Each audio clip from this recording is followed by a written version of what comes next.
Hello, everybody, and welcome to the Dead Unicorn. My name is Corey.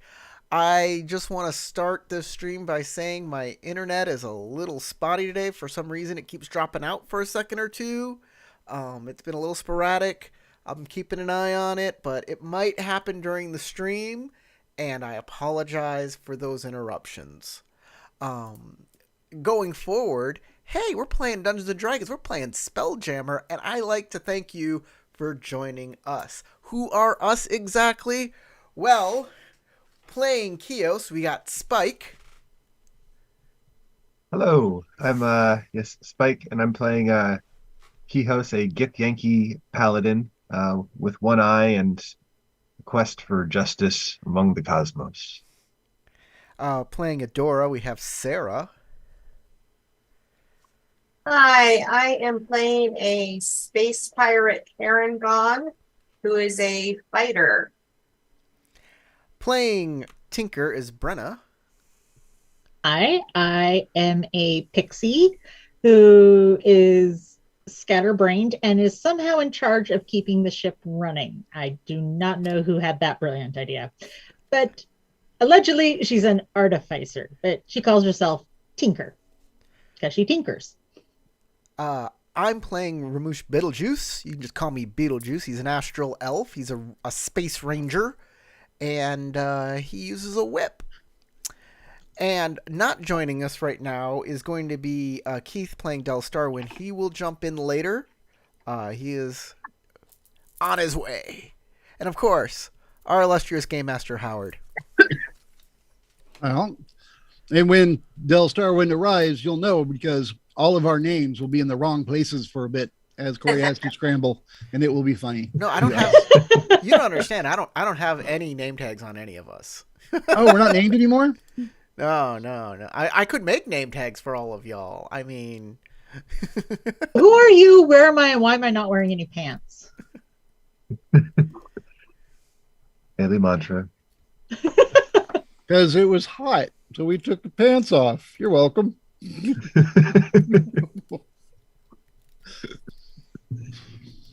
Anyway, as he said, I am the game master. I'll be playing and the rest.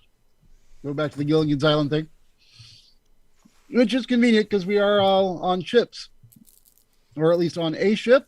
And when we last left our party, they were assembling a ship after defeating an Umber Hulk, an undead Umber Hulk. So good on them because that's slightly worse than a regular one. And they were going to make decisions about what parts to keep and toss and craft their ship, and then they were going to get off this dag blasted rock. And because he's not here, Del Starwin will vote with the majority. Haha, that's what you get, man. That'll teach him. Before we continue, can I just say one more thing? Thanks to our patrons scrolling in the upper right hand corner. You guys help the channel out a lot, actually, more than you know. You get us books that we need so we can play these games properly. You help make sure we have art assets and also streaming stuff so we can actually stream. So thank you so much for supporting the channel. Howard, what do we... I guess it's all you now. I'm not going to interrupt anymore with channel stuff. I apologize. All right.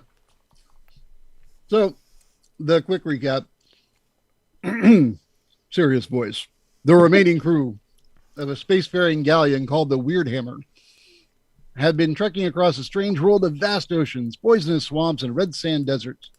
They had finally reached their goal, a ship carrying dangerous cargo that involves energy from the Shadowfell.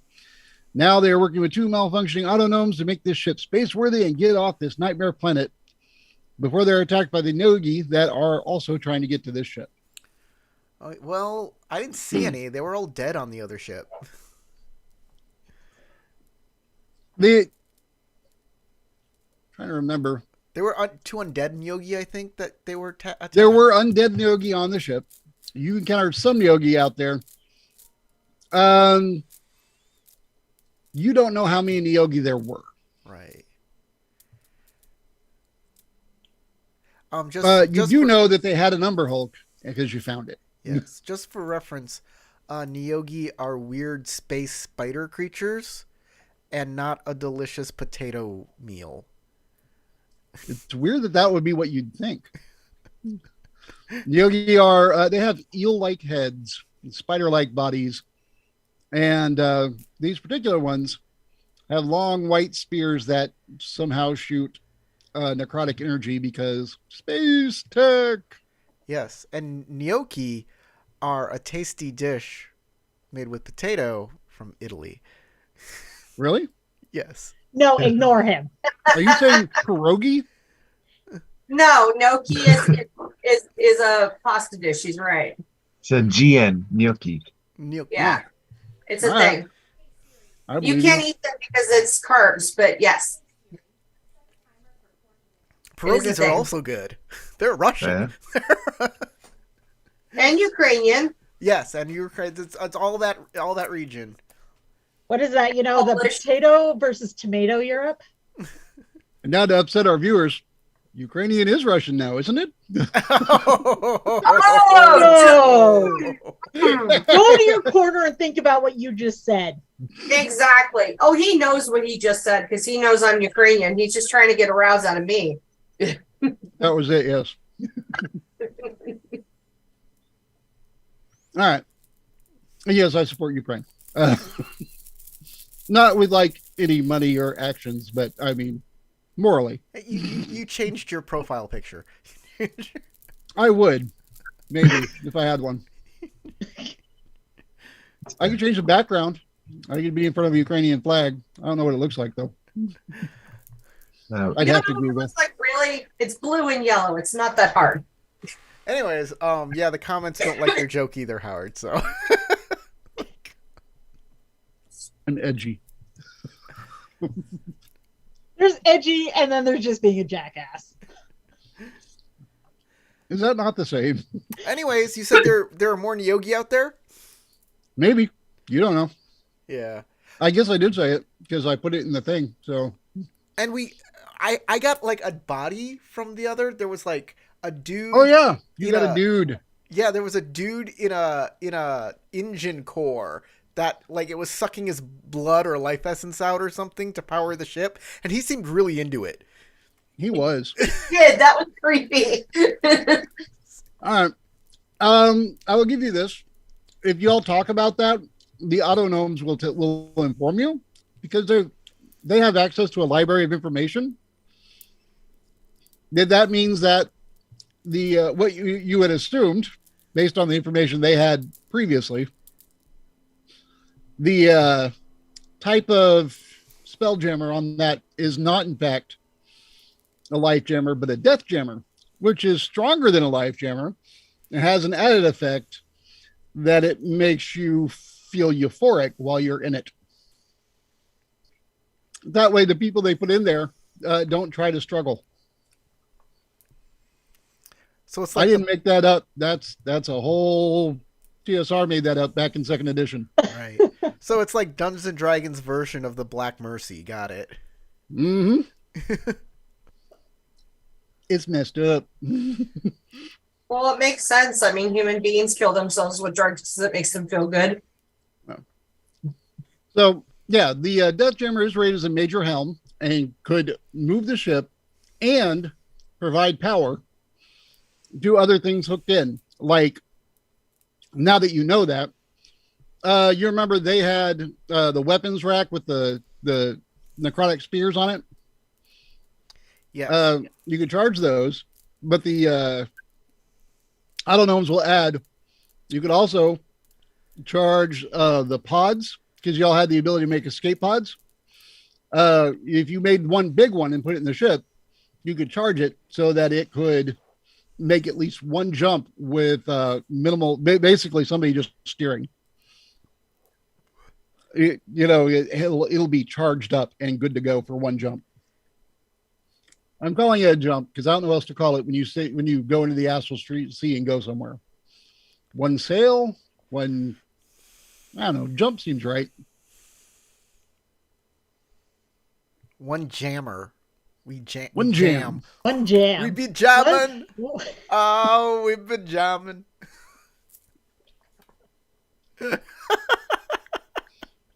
Oh, and that was the other thing y'all need to decide. You can either equip the giant cannon. Does it You got- fire giants? do what? Does it shoot giants? If it's a giant Yes. cannon. If you aim at giants. Aha! All right. So the giant cannon normally requires a crew of 4.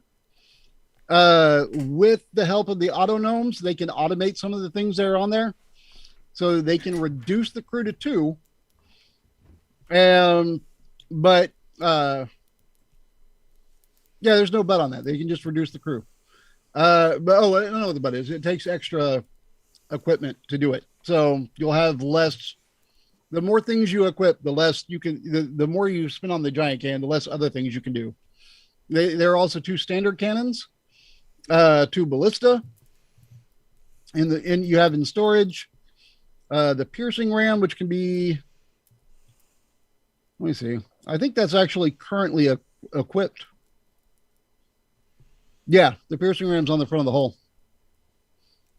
The docking ram is similar to the piercing ram, but it's on the Nyogi ship, the Night Spider, and that's the one that after it crashes in, it makes like a little ramp they can then invade with, because it also creates just the right size hole for medium-sized creatures to come through.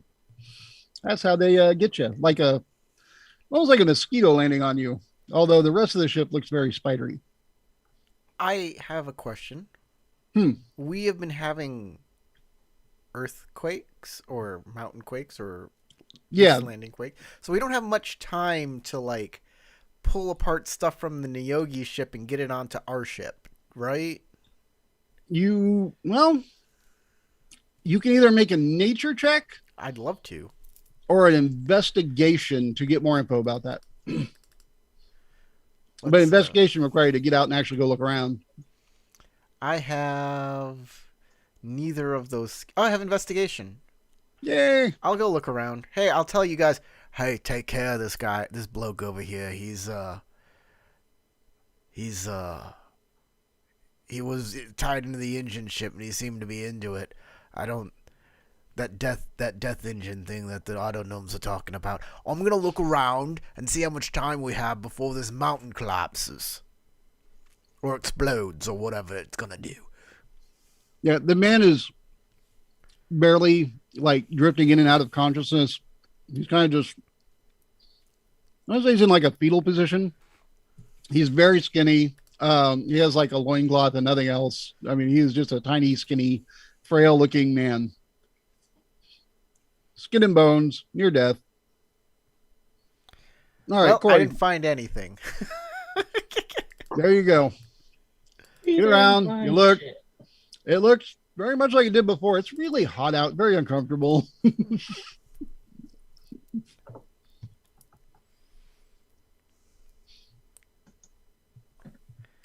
Sorry, unless you can think of something else. I can do that nature check Sure, go ahead. while I'm out too. I'm even worse at that. But a 16 is, I mean, the die roll does most of the work.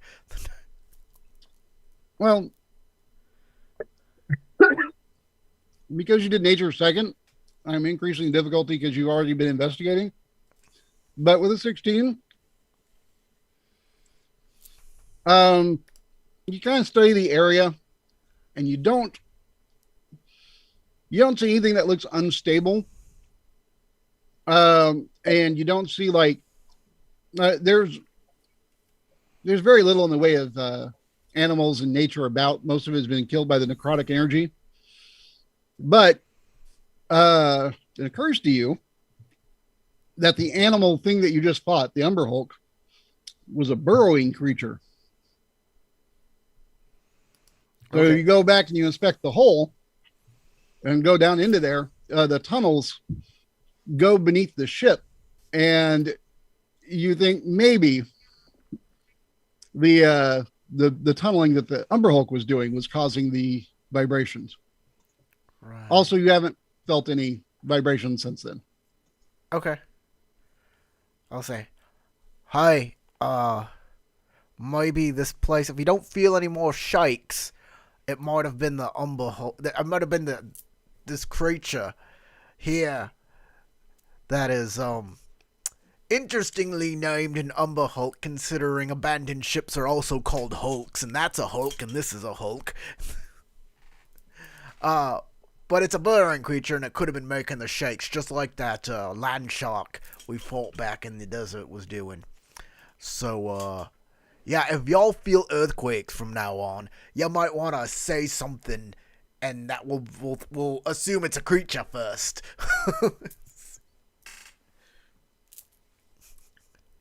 All right. Do you all want me to just send you the list of things you can add, and then y'all can decide what you want and work it out? Yeah, that sounds good. Thank you. All right. Sounds 'Cause, good. like, speaking the list kind of is harder to remember the things. And if it's in the Yes. chat, we can just, like, pick and pull.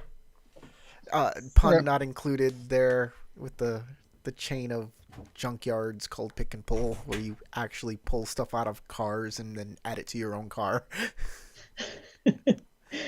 No affiliation whatsoever. No. But it is a good phrase to use, pick and pull. It's very descriptive.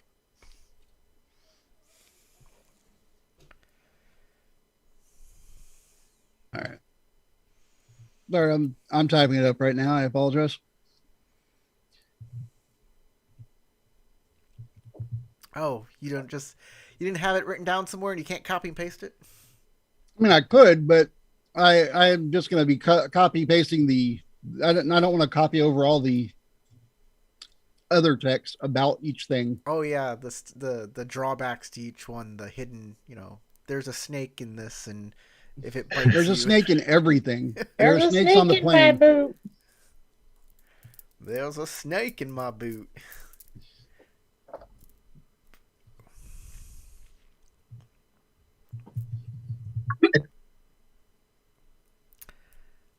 So, what are we gonna do when we get this? What are we gonna do when we get this thing back up in the astral?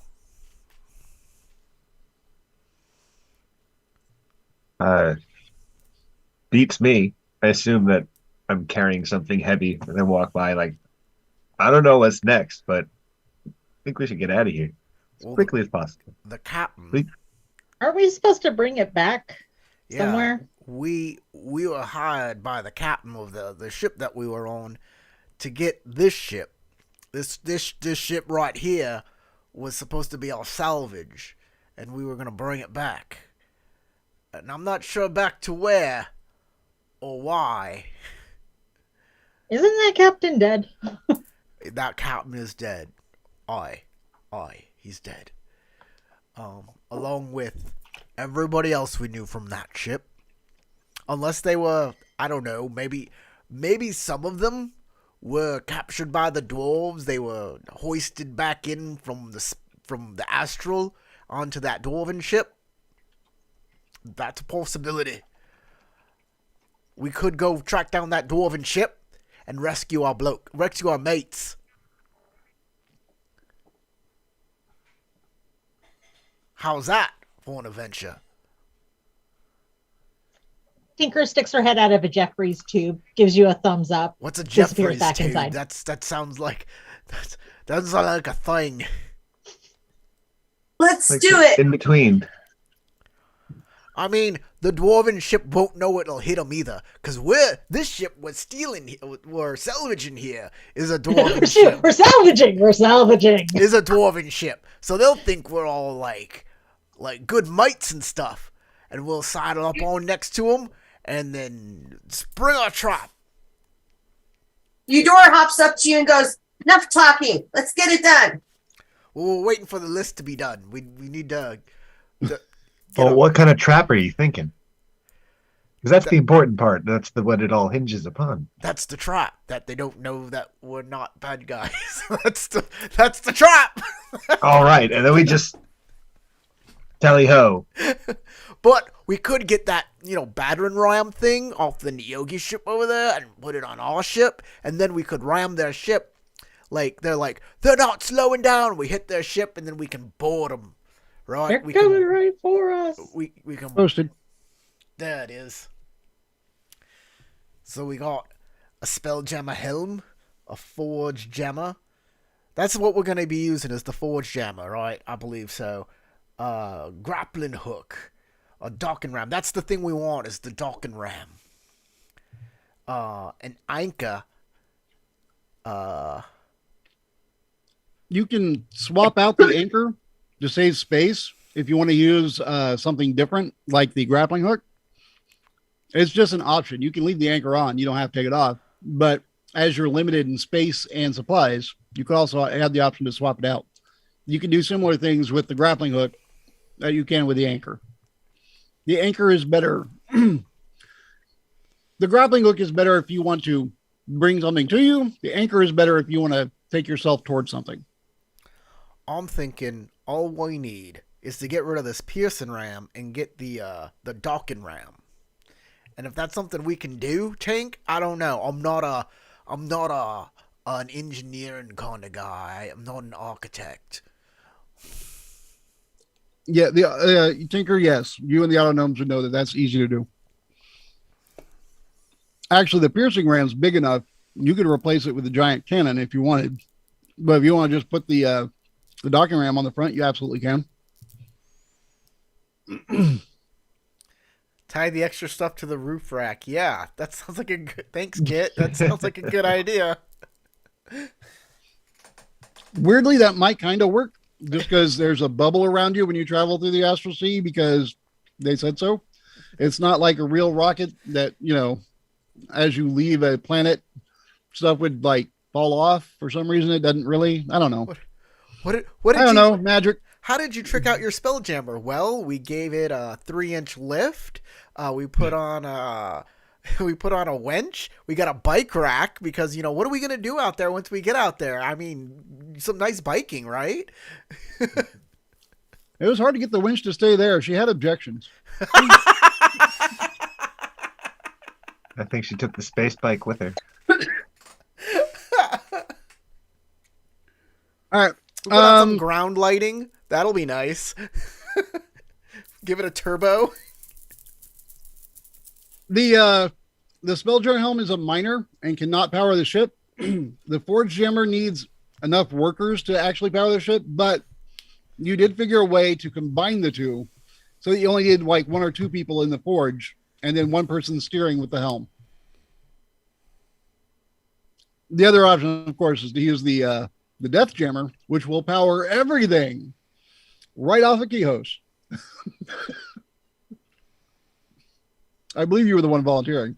Right. But so there's this like husk of a guy that was in there that we found. He's alive. He's not dead.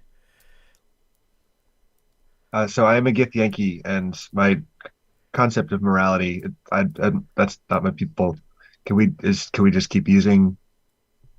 Did that still work? That guy? It's like a battery that's on its last bar. You wouldn't get far. Okay. You think? Because you're not sure why he's not dead. Because not only did he, you know, sit in that thing and refuse to get out, but nobody's been feeding him probably. Yeah. We need to nurse him back to health with some gnocchi and pierogies. I think we've got some kind of little burner situation. We can at least boil water now. You go through your rations, you dig out all the Cliff Bars. Make sort of like a porridge.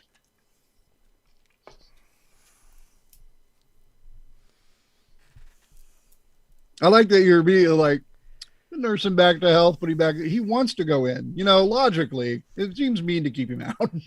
No, it doesn't.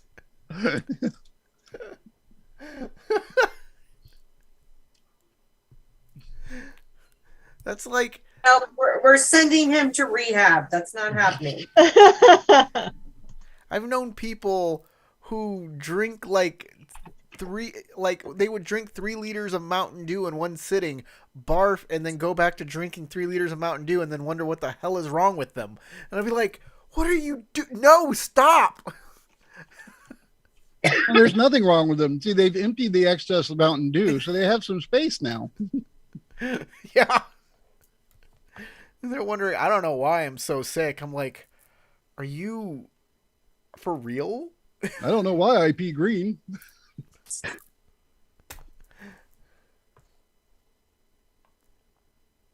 Liver, was who going to needs feel a called out, liver? but you said Mountain Dew, so I'm good. I think it's better than, drug references. Better. Because I'm here with like a tequila bottle. Gloop, gloop, gloop. It's not Mountain Dew. There's no caffeine in this at all.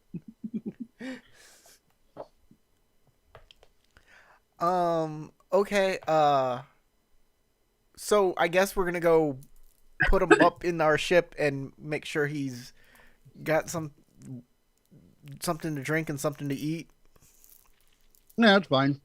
You can, if you want, I would say you could leave an autognome to watch him, but they're tied together. Yeah. I think y'all did heal him after the combat, right? Because it seems like they got pretty messed up in combat. No, he wasn't in. I put him down and then engaged the. No, I'm talking about the autognomes. Oh, yeah, I would yeah. have been working on them steadily Okay. whenever I had time. We did a cure light wounds on him. I remember. Okay. They would have had to then reattach their, because they're sharing a life force between them right now. They reattach their umbilical cord. I was practically yelling at Keith's character to do a cure light wounds on them, because I'm very mad about losing NPCs. You won't kill any of your NPCs. I'm trying. No, I don't I want wanna you add some to. drama. I want to save them. They're all my babies. You're one of those. Well, you have one baby in a fetal position right now. Does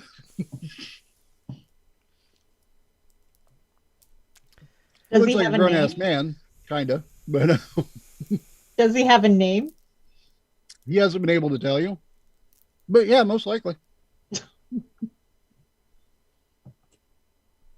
Fine. I name him Bob.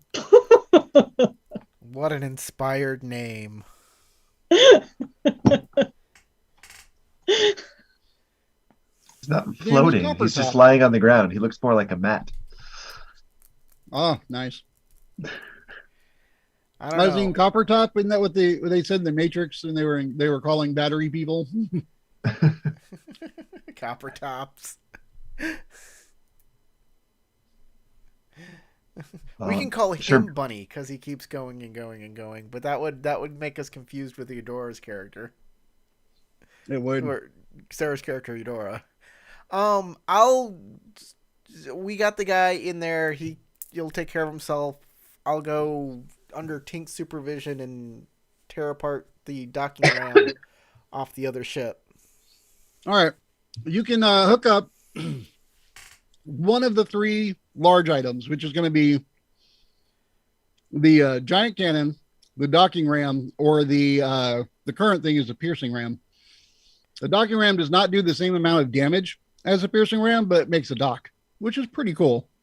Okay. And then the giant cannon does a crap ton of damage, but it's a real pain because the person firing it has to work in coordination with the person steering the ship, because the giant cannon doesn't maneuver. You point the ship where you want to shoot. What do you guys think? So pick your big item. The docking ram, the piercing ram, or the giant cannon?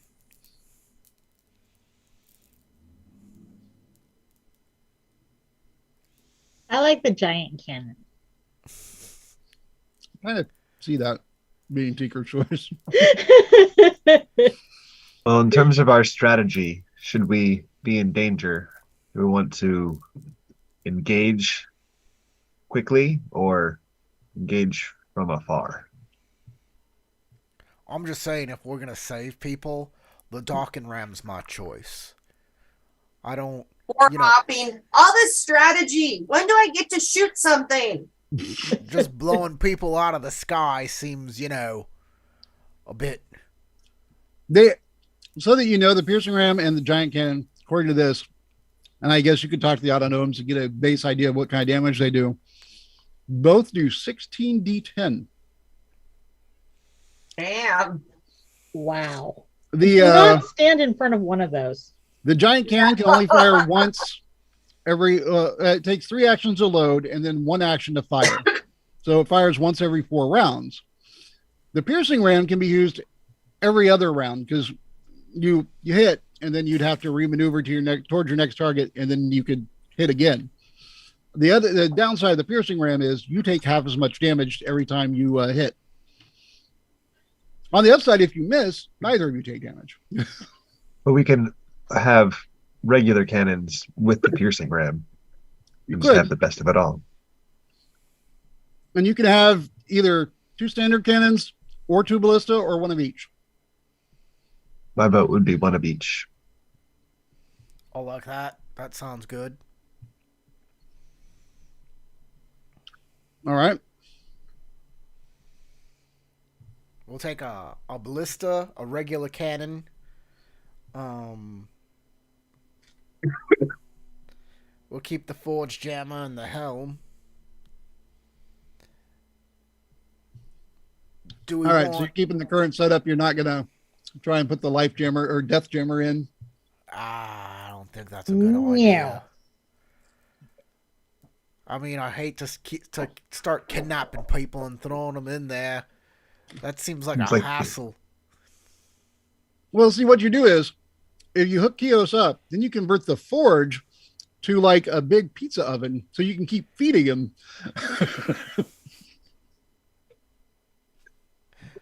Right, a pizza. That'll do it. I think it would work. You should definitely try my ideas because I would never set you up for failure. Seriously, I guess the 2 women want the giant cannon. Kios, you got to vote on the big thing. No, I mean, I think either would be good. Either works. Giant cannon, though. All right, It is a giant cannon. I am outvoted. And you don't take any damage when you shoot them with a cannon, unlike the piercing ram, where you take half because you rammed your ship through their ship. Yeah, that's kind of the most relevant thing, I think. Yeah. That, and You don't wanna be we really taking don't a want to bunch get of damage. into close fighting. We're not really there right now. So. And you definitely don't want to use the docking ram because that's very close fighting. No, that is what we are there. I'm there. I'm there in the close quarter fighting. That's what I'm so there. I'm like right there. Don't in the worry, we'll close put quarters. you in the cannon. We'll fire the cannon. I've seen it at the circus. It happens all the time. I like it. What you need is a trebuchet so you can just launch him. Beetlejuice, my concern is not in your abilities at all. I've fought beside you. You're valiant warriors. More, there are larger crews out there, and Yeah, there's only so many of us right now. but I can hit them all with my whip. Every single one. Oh, you can whip it good. Oh. Oh. I didn't want to interrupt the RP, but that's all I could think of. There's some references from before he was born. I'm a walking Devo reference is what I am. We really need to have like a Devo reference jar for just your character. Okay. That's one. Put it in the jar. We'll put on the giant cannon since no one wants to actually save people who are possibly needing rescue on other ships. Fuck them. They put themselves in the position to be captured. For the millionth time, pirate. We're also not set up to be a rescue ship right now. Exactly. Right? Pirate. We're pirates. We're not the rescue ship. Hold on. Pirate, right? If we blow up their ship, we don't get what's on the ship. Thinking like a pirate right now. I Just do like saying. looting things. That's true. Just I'm saying. a big fan of that. I do like shiny things, yes. Legit. We tell them, "Hi, surrender." No, we can do that with a giant cannon too. I'm gonna be fair. And we can be like, "Hey, surrender," with a giant. But we need like a big old. We got a way to signal them, like, "Hi," like a big. That's what the regular cannon's for. That's the signal. We warned you. Hopefully they'll put up a white flag. We got flags, right? Who knows semaphore? I have military experience, so technically I think I would know about that. You know about it. It's sort of like the soldier version of Thief's Cant. Soldier Cant? Is that how that would work? Is anyone here an artist? Tinker? Tinker's looking at you as, you know, she's rolls out from underneath of something. She's got like oil smeared across her face, and she's got like 2 wrenches in her hand or something weird. She looks at you and she goes, "Only if you consider found object art." No, I'm talking about paint or like. Oh.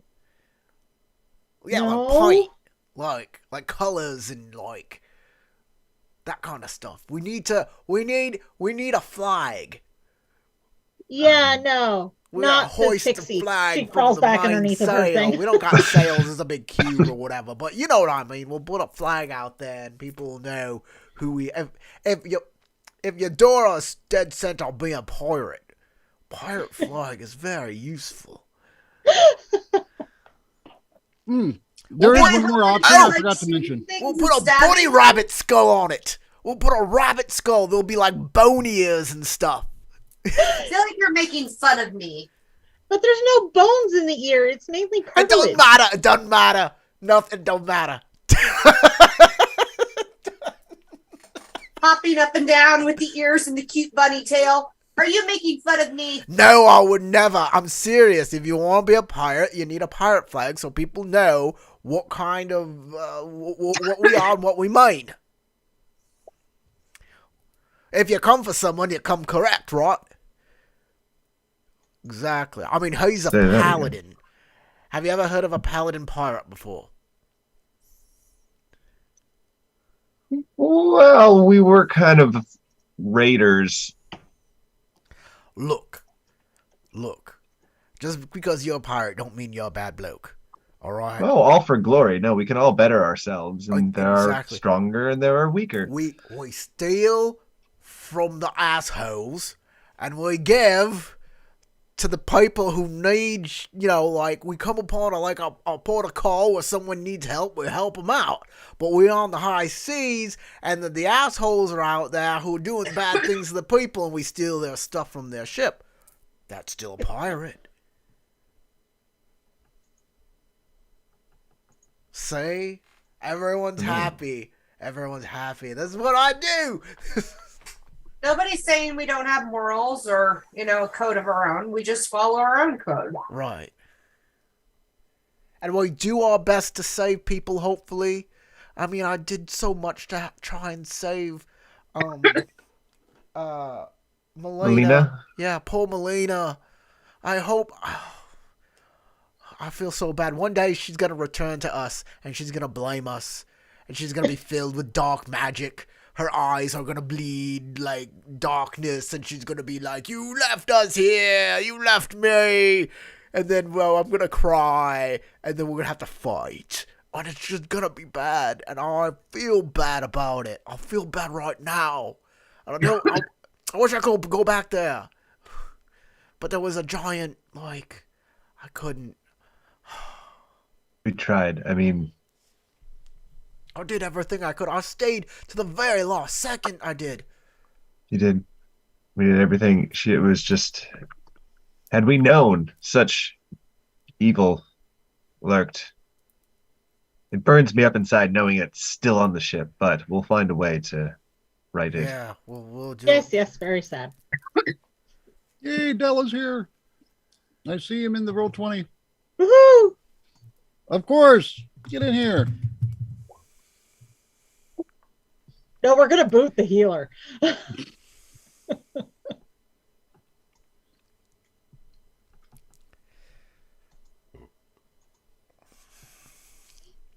Is he coming? Sorry, I'm going with my character voice. I assume he's coming. Everybody's got to have a really good character voice, like something different, so you're talking in character.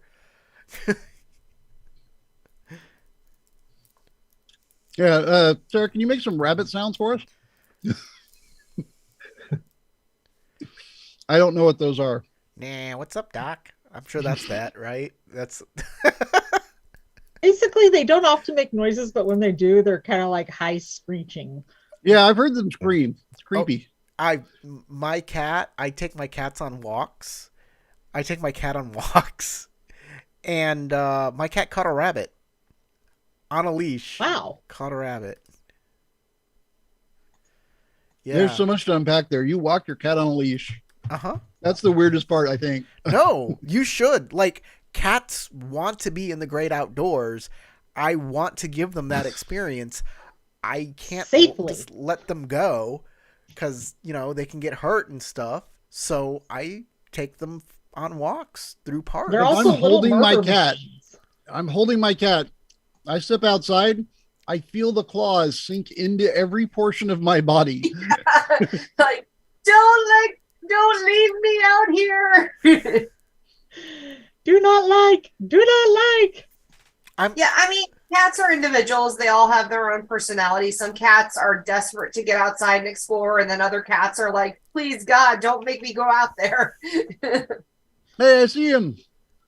There he is, and he's eating. Everybody's eating on the live stream because no one cares at all about on YouTube. It's just a YouTube thing. No one gives a shit. All right, I took a pain pill, and I'm supposed to eat with a pain pill. Although I could probably stop at this point, but I'm also kind of hungry. Drank too much, Corey? Let's see. We've got a diabetic. And I know. We're just mammals. That all said, if you want an actual thing that we put a lot of professional work into and worked hard on our main channel, just the regular Dead Unicorn channel, we put together a Numenera podcast, and I'm really proud of it, and I hope you all enjoy it. It's called Chronicles of the Ninth World, and you can look it up, or just type it into the old YouTube, or just search for my channel, Dead Unicorn. You can find it.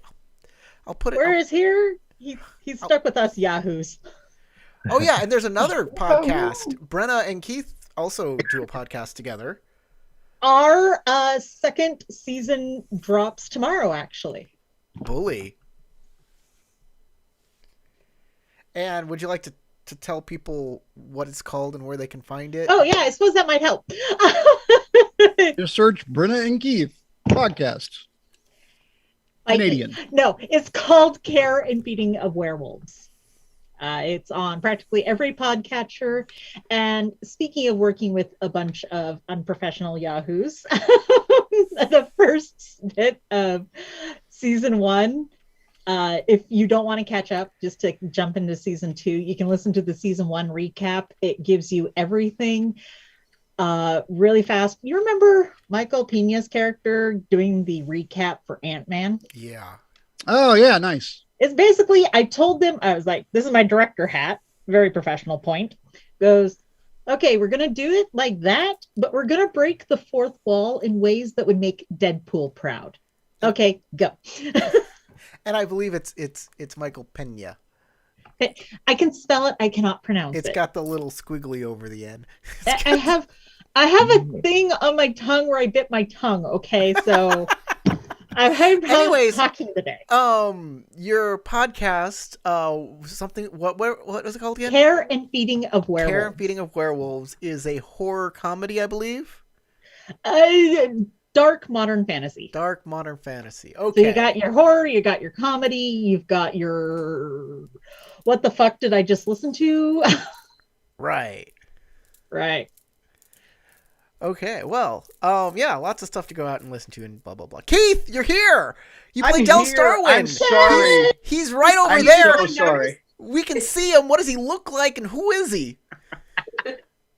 So, introducing for Del Starwind. Del is Astral Elf. He's a former member of the Navy. And he looks kind of beaten and battered about with his old Navy uniform and scarf wrapped around his neck. Del is a druid who's definitely seen some better days. Cool.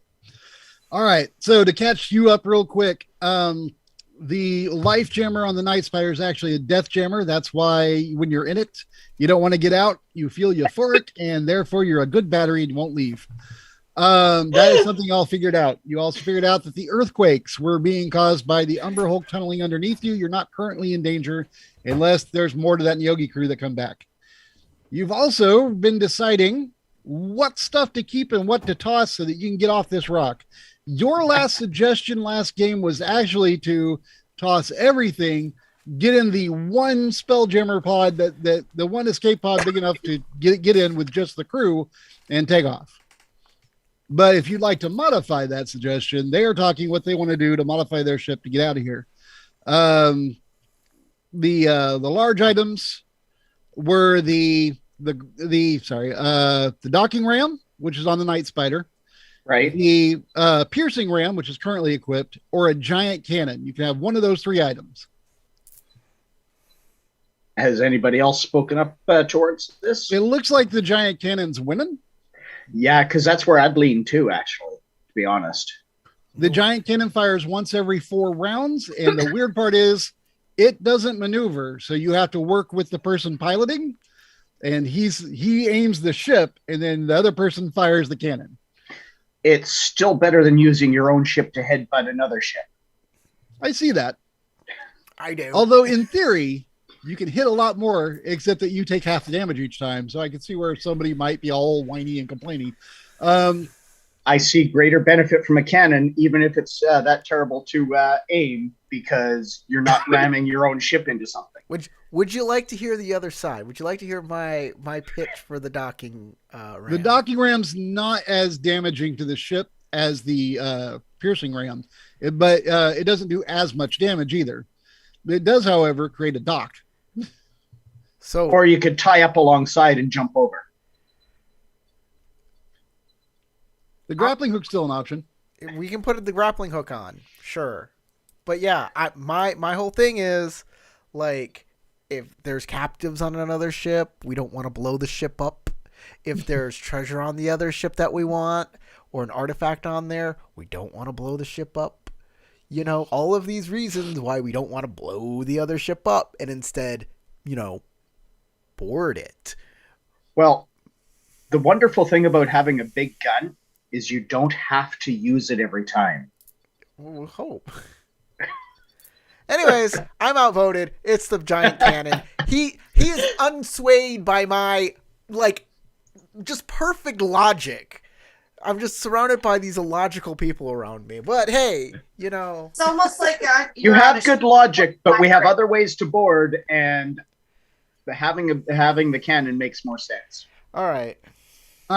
For the smaller stuff, you can have 2 regular cannons or 2 ballista or 1 of each. The current vote seems to be 1 of each. I'm down with that. So that you're aware, the way they would be equipped, you'd have 1 port and 1 starboard.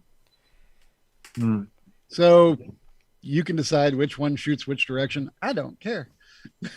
What is with the range? Is there a range difference between the ballista and the cannon? I believe so. I mean, well, range. I know it has a different range. That wasn't what I meant. Arc, I guess. Oh, okay. The ballista does 3d10 piercing, whereas the cannons do 4d10 bludgeoning. The ballista fire 1 action to load, 1 to aim, 1 to fire, which is identical to the standard cannon. I think he was asking more about arc of fire, though, like the ability to turn it and fire in a wider arc, or is it set in a single position? The both of them are the smaller ones do swivel on their sides. I mean, you're still limited to one side, port or starboard, but they do swivel, both of them. The reason to maybe choose the ballista over is it has more range. The cannon does slightly more damage, does an extra die of damage. So that's really the difference. I would say let's get one of each. We'll put the ballista on the port side, and we'll put the cannon on the starboard side. We'll put the gigantic the gift gun, the big cannon, pointing off the forward bow, off the forecastle. All right. So that was ballista on the starboard. No. Therefore, oh, sorry. Cannon on the starboard, ballista on the port. Port. All right. Putting it.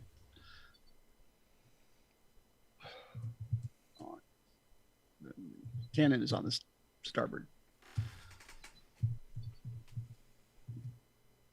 All right. Just making notes here. All right. So that if everybody's in agreement with that, your smaller stuff that you can equip, you can have, this is kind of an ore situation, not all of them. You can have the anchor, which, or the grappling hook. This is, the grappling hook is better to, like if you wanted to dock, the grappling hook is better at pulling something smaller towards you. The anchor is better at getting into something big and pulling you towards it because it's a big sturdy thing. Well, grappling hooks for coming alongside, those are easy enough to have, like handheld size ones for pitching over, is my assumption, at least. These aren't handheld size. These are ship size. No, I know you're talking about a larger than. Yeah. I'm kind of this is not like Batman's hand thingy, which would be awesome. I don't know how that tech works. But I'm thinking, like, because most the ease of using hand lines for essentially for most of that, we don't necessarily need a great big grapple, but a big anchor might be quite useful. What's everybody else's thoughts? I think an anchor is useful. I like an anchor. Well, that's easy because it's currently equipped. I think that was everything. Did I miss anything? Look at the list here. Did y'all want to add the night spider legs? Anchor's not doing it. Somebody else can. The escape craft. You can either have 3 small ones that are not jump capable, but they can take you, and each of you would have enough to take some small amount of treasure, or you have the big one, which is big enough for all of the people to get in, but you really wouldn't be able to take anything like, and when I say treasure, I mean like crates worth. Obviously you can take your own personal belongings. The smaller ones overall are more space than the one big one, but the one big one is jammer capable, but it would require you to grab you're using that jammer right now as the helm tied to the forge to get your whole ship going. So you'd have to grab it and go and reattach it to the escape craft, which might be hard in the time that you are trying to escape. I think having more smaller seems safer, for safety concerns. Then there's just more available options in case of an emergency. I have no real opinion either way. I'll go with the consensus on this one. Go. Is anyone voting against the 3 smaller ones? Because that seems to be the only opinion out there. Nope. Sold. Yeah, sold. Yeah. All right. So you got the giant cannon, 1 starboard standard cannon, 1 port ballista. you're using a combo of the Forge helm and the Spelljammer helm from the other craft that you're not building, the big escape craft, and you have equipped the anchor, and you have the 3 smaller escape craft. Okay. And that's it. I think we're good to go. Yep. It'll take you a couple days of just sitting here with the autonomes assembling things. They don't really sleep. They do take a short, well, not a short, like a 6-hour like shutdown period, which one will do it while the other one works, and then that one will kind of close down while the other one works, and then they will go back to working together. So they actually do quite a bit of work. And I assume Tinker is helping them and enjoying that part. Oh yeah, she's obviously keeping the ship running and keeping us all safe is number 1 priority. Number 2 priority is getting them as fixed as she can with what we have. All right. During that time, is there anything else the rest of y'all are doing? The basically downtime of a couple days? Really, it's just about getting a working ship out of all this. So I'm helping out wherever I can. All right. Same. Eudora, anything? No, I said same thing. I'm Same. just trying Okay. to make sure we get the ship running as fast as possible. All right. Kihos. Yeah, just that's my main focus is getting the ship shape. Cool. Beetlejuice, anything you're doing during that couple of days while they're building the ship?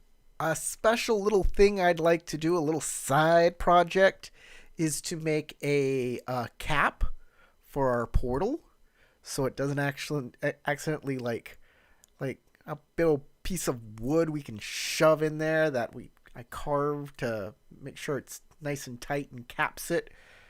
You know? Okay.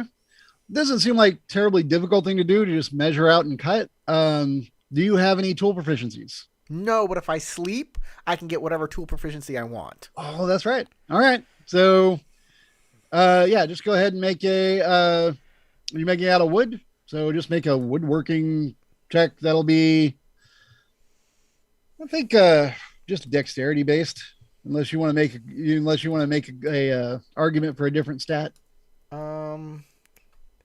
Sure. Hold on. Charisma. I talk the wood into just being what I need. That would be pretty impressive. What did you say was the Dexterity. dexterity? Sounds good. Strength. that? I pound the wood into the hole. I mean, strength, I can see, definitely hauling things around. All right. Well, with an 18, yeah, no problem. I mean, you're just cutting a circle. It's not like you're trying to do some fine piece of artwork. So, yeah, you cut a nice, perfect circle Excellent. of the appropriate fit. All right. While that is occurring, y'all are working hard. You get about 2/3 of the work done. You're feeling pretty positive about that. When I need to double check the passive perception, or not perception. This would be ship. Yeah, this would be their ship use. 1 second. Okay. Versus.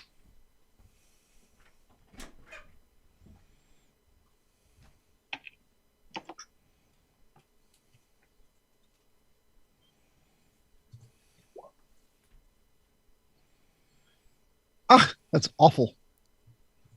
All right. So one of the I don't know, suddenly looks up, looks around at y'all, and walks over to one of a panel and pulls a lever down, and the ship goes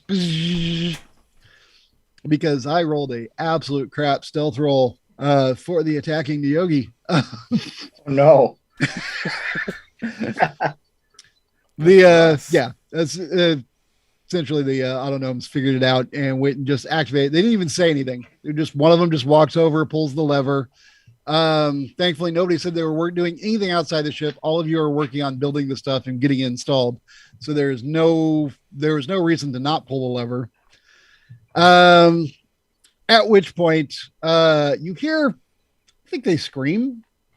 So yeah, you'll hear some screaming. It doesn't sound like human vocal cords. It's more of a rough, like just weird, like clacking sound and a loud, piercing, like just ear-splitting noise accompanies it. So you're not real sure what it is, but maybe whatever they did, they hurt something. You know that.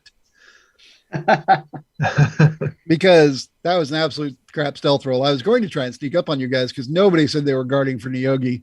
But those Neogi were not stealthy.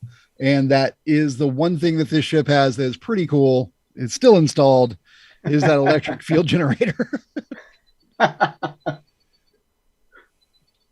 All right. So that killed that encounter, but it was fun. It was worth a shot. The rest of the time passes. You have built the ship. You are finally ready to leave this place. Where are y'all heading? What is your intent? See, everybody's worried about getting off the ship. I've been saying, like, where are we go? What's the plan when we get off?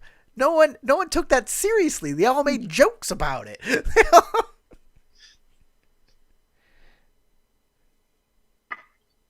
Well, I mean, our last mission pretty much got scrapped. We're not going to be able to fulfill that contract. Well, you do have the item that you were sent to grab. Yeah, but we're I don't want to trust over. this We in the already hands of the decided Navy. that. Yeah, okay. So I'm not that's trusting not that thing in- happening. We had a big long conversation about how we're not going to give them that. So what would you like to do next as a group? Because you're all going on the same ship. You got to pick a direction. Seems to me what we need is a new job. Yeah, we're going to also need to find probably a better means of propulsion than the MacGyver throw together that we've got. So, Agreed. Yeah, we don't want to throw that guy back in the chair. That's not okay.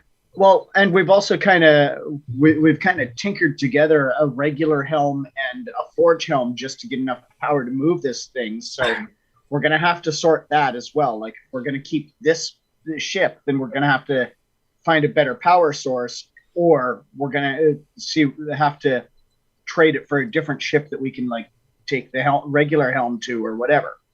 So we're going to have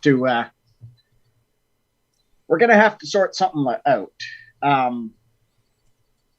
So we're going to want some kind of a port of call, maybe like Brawl or something like that,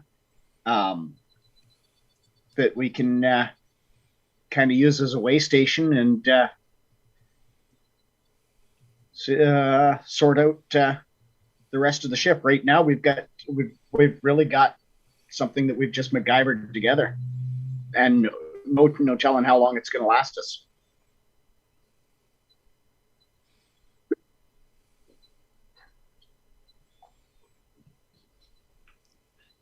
There's like a line of like tubing and duct tape between the helm and the down to the forge, and don't forget the chewing gum and the Swiss Army knife. Of course. Like you do. I thought a forge. I thought the Star Forge or whatever it's called. I thought that was a good power source. Am I? It is okay. It can be rated as a major helm if you have enough workers. The more workers, the better it works. The more, I mean, if you got like 20 people in there building, you could, do all kinds of stuff. You can make all kinds of jumps. You could power all sorts of other things that you could attach to the ship. But you currently have it set up for 1 or 2 workers, maybe plus 1 person steering, because that's just what you have available in your crew. Because I think that you had said that you can take that whatever skill you want in the morning. Tinker obviously already knows how to use a forge. And you have Dell can cast, and I think Tinker can cast. So they both count as casters. Yep. Realistically, we can't afford to hire 20 master craftsmen to work the forge. Well, with the 2 of you working, with at least 2 people working, you can get this thing flying. With 3 people working, you can also do things like power additional stuff. Like if you wanted to bring over, did y'all want to bring over the negative energy thing, the docking station for those little pikes that shoot negative energy? It'll suck power, but it does work. I don't see much point if it's going to suck power, though. All right. Oh, also the power in them does die after a day. Like if you don't redock them. Yeah, it doesn't seem worth it in my opinion, but if anybody's really... Yeah. I don't actually care that much with the negative energy guns. But they look cool. All right. Yeah. Okay. Then it's all up to you. But the question still is, where do you want to go? As I said, we need some kind of a port of call. Is there are we near the Rock of Brawl? Are we near another pirate type? You are not near the Rock of Brawl, but once you get into the astral, distance becomes very weird. So it's not a big deal to go wherever you want to go. If the Rock of Brawl is what you want to head for, that is fine. If you want to head somewhere else, I just need y'all to pick a location. What system are we in? Do we know? It is not like Gray Space or Kryn Space. It's not one of the big named ones. You actually, no, actually the only person that really would have understood that answer is Melina. So none of us knew which system we were in. No, because it's a small system that you don't know the name of. I mean, it's just, you were going to this place. The navigator knew where to go, had been given mental imagery to focus on to take you there. And then you were supposed to grab this thing and then come back. And once you go into the astral, it doesn't matter which system you came out of. You're thinking forward to what system you want to go towards. It's not quite like steering because you're doing it with your mind. You just have to focus on where you want to be. You're telling me the plan is one person knows where we are and where we're going, and if that person dies, there's no backup? Yep. Well, the captain also knew. We're all that's left of that original crew. So a good portion of the crew is gone. There was the captain. He had a first mate. He had the navigator, and all three of them probably knew. Can't really ask them at this point. What could possibly go wrong? Hey, Ramush, you got any ideas where you want to go? Oh, mate, I'm just a lonely spacer. What I really want in life, You want? What you really, really want? Is, well, an old ship that I was on. They stole something precious from me, and I'd like to go track that down.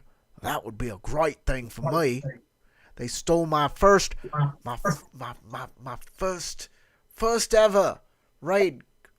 Took my ship, put me out put me out there, and took my stuff. I'd love to get it back. Any idea where we'd start? We should go to a place where the people who do Spelljammer ships are. Maybe we could get some information on them. So the Rock of Brawl is a good answer to that. It's a huge asteroid floating over a planet, and there's a huge city on it, multiple places to dock, lots of places to get food and supplies, to shop, to do trading. If you've got anything on your ship you want to trade for other stuff or sell, the Rock of Brawl would be great for that.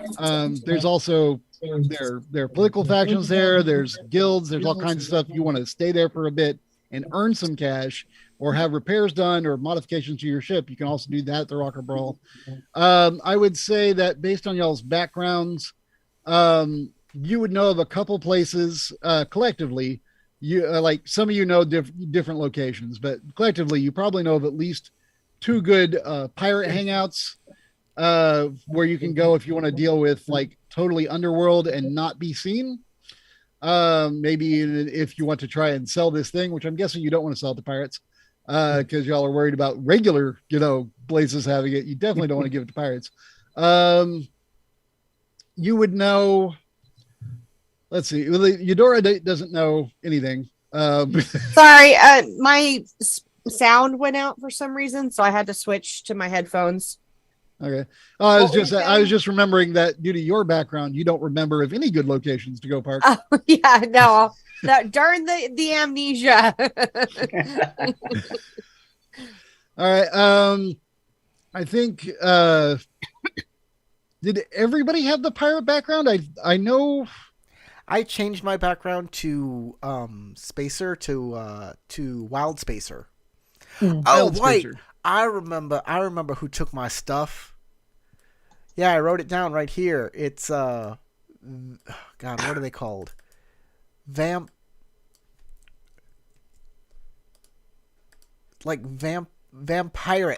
Vampirates.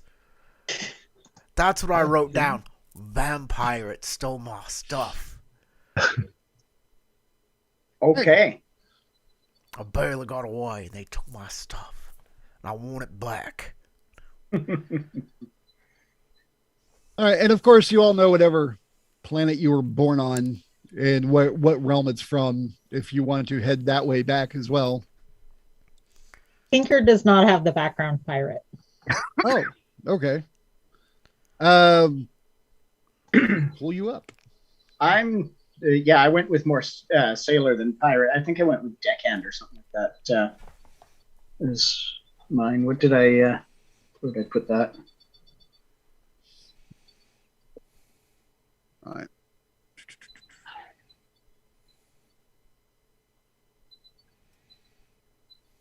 Oh, you're an engineer. Okay. A what engineer? Is it? Oh, okay. So I'm not having a problem seeing. I just don't know that word. Um, cool. Let me look at that real quick.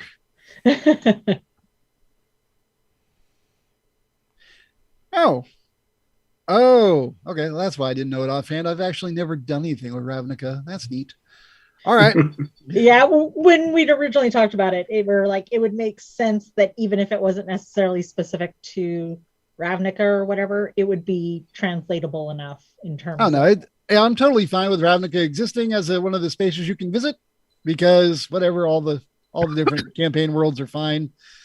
So yeah, that's totally cool. So you would know how to get back to there. You know how to hook up with the league if you wanted to. You could show them your awesome power source, see what they come up with. I'm sure that's a great idea that your party would be totally behind.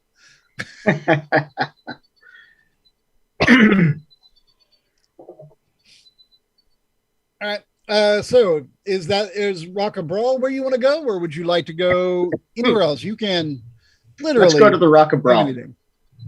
Cool. You guys fire up the engines of sorts. In other words, people start working in the forge. Who are my forge workers and who's actually steering? I'll steer. I'll be All a right. forge worker. Yes, in the Sure, I'll forge. help out too. All right. So with enough people there, it's not really a problem. So you're just going to get the ship going, make a Arcana check because you rigged this thing together, and make sure you got it. You power Who's up making the this? appropriately. Who's The, making the check? I'm gonna say that you can pick a leader Ooh, okay. and give that, and everybody's working together. That person will have advantage. Y'all Okay. pick a leader. Let's see. Uh, I'm thinking I'm good on that, but let me look at my character sheet here. thinking Tinker's probably one of our best for that. It is my best. You've got like maxed out intelligence and probably You want to go, Tinker? Yep. All right, Tinker, roll with advantage and Arcana check. Double one it for me. That's not 2 ones. You failed. No, I said ones. No, I'm just kidding. All right, 23. You as you're working, you just start to really get the feel of the forge because you hadn't actually powered it up with this and actually started doing this yet. You had only worked it in theory, and you just start to see the images of the things that you can create. And as you're building them, you can feel like a magical energy beginning to surround you, as well as anyone else working the forge. And you feel that energy focusing in the room, and then because of the way you set it up, going through a pipeline of tubes and duct tape, essentially, up to the helm being steered by Del Starwind. Del, you feel the power like increasing your mana abilities, almost like, you know what it feels like in the morning when you have all of your magical energy ready and you are good to cast for the day, i.e., you have your spell slots. It feels for a moment as if you have more spell slots than you know how to access as you begin to focus on your goal, which I believe was the Rock of Brawl. Yes. And the ship begins to lift up at your desire. You are able to, from the helm, you can see the landscape in front of you. You can see where your big cannon, your newly attached cannon, is pointing. And you can see let's see, we'll say it's about noon. So you can pretty much see the entire landscape. It's all well lit. You see the weird dark red sands of the deserts, which is what surrounds the volcanic area that you're leaving.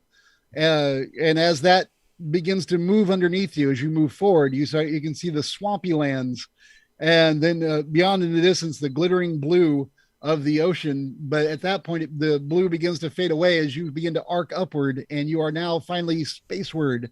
You're looking up at a blue sky that begins to fade to a black sky full of stars and other things. You do not see any trace of your former ship floating around as debris. It probably all crashed down or was gathered by the looters.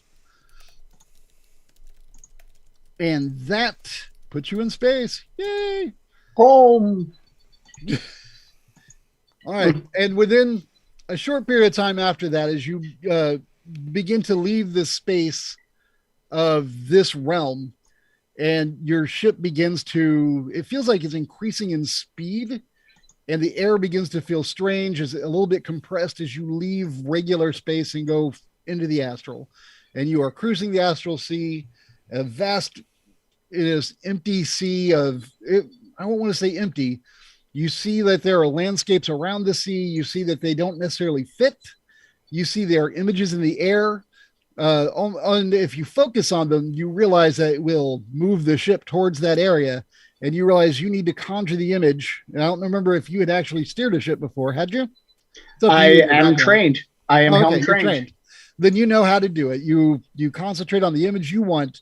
You pull it forward, and while other people don't necessarily see the image you are thinking in your head, they do feel the ship beginning to increase speed as it sails the astral, incredible speeds, the speed of thought, basically. And you begin to move back towards, I believe the Rock of Brawl in this edition is in Forgotten Realms. So realm space it is. And if I'm wrong, somebody say so in the chat. I don't care. Brawl was always one of those that can be in whatever system you want it to be. Yeah. So realm space it is. There you go. And now that you are traveling at an amazing rate of speed, it looks there's like a myriad of colors, much like the area behind me. And you feel like you're finally getting somewhere. You've that place, that nightmarish land you're on, is well behind you. And as you are cruising along, is there anything y'all want to do? Because it's still going to be a while. It's not auto, you're there. It's not the hyperspace jumps of the recent Star Wars movies where you just automatically go to the next place. Well, I'm concentrating on flying the ship, so I'll let everybody else. Is everyone working in the forge? I guess. All right. You also have two other bots that can be working in the forge too, if you like. Well, they count as 1.5. Not because they're short, but because they're sharing a lot of energy and resource. Yeah. They could just make sure the duct tape is holding in place. There you go. All right. As y'all are cruising along, a couple hours pass, and it feels good to be back out in space again and away from that place, and everything's going very smooth. And you see, you being specifically Dell, Okay. you see a bubble appearing in front of you in the astral sea, and you realize that this bubble is a break in the thought that's going to basically, when you get near something, it can pull you out of your astral travel. And you think that you're getting near something, so you need to make a spaceship check. You said you had the Jack. spaceship Oh, check. is that an official role? He has the training to fly a ship, so I don't remember offhand what it's called, but I know he's got it on his sheet and he can roll it. What is your spell casting thing? It's wisdom, right?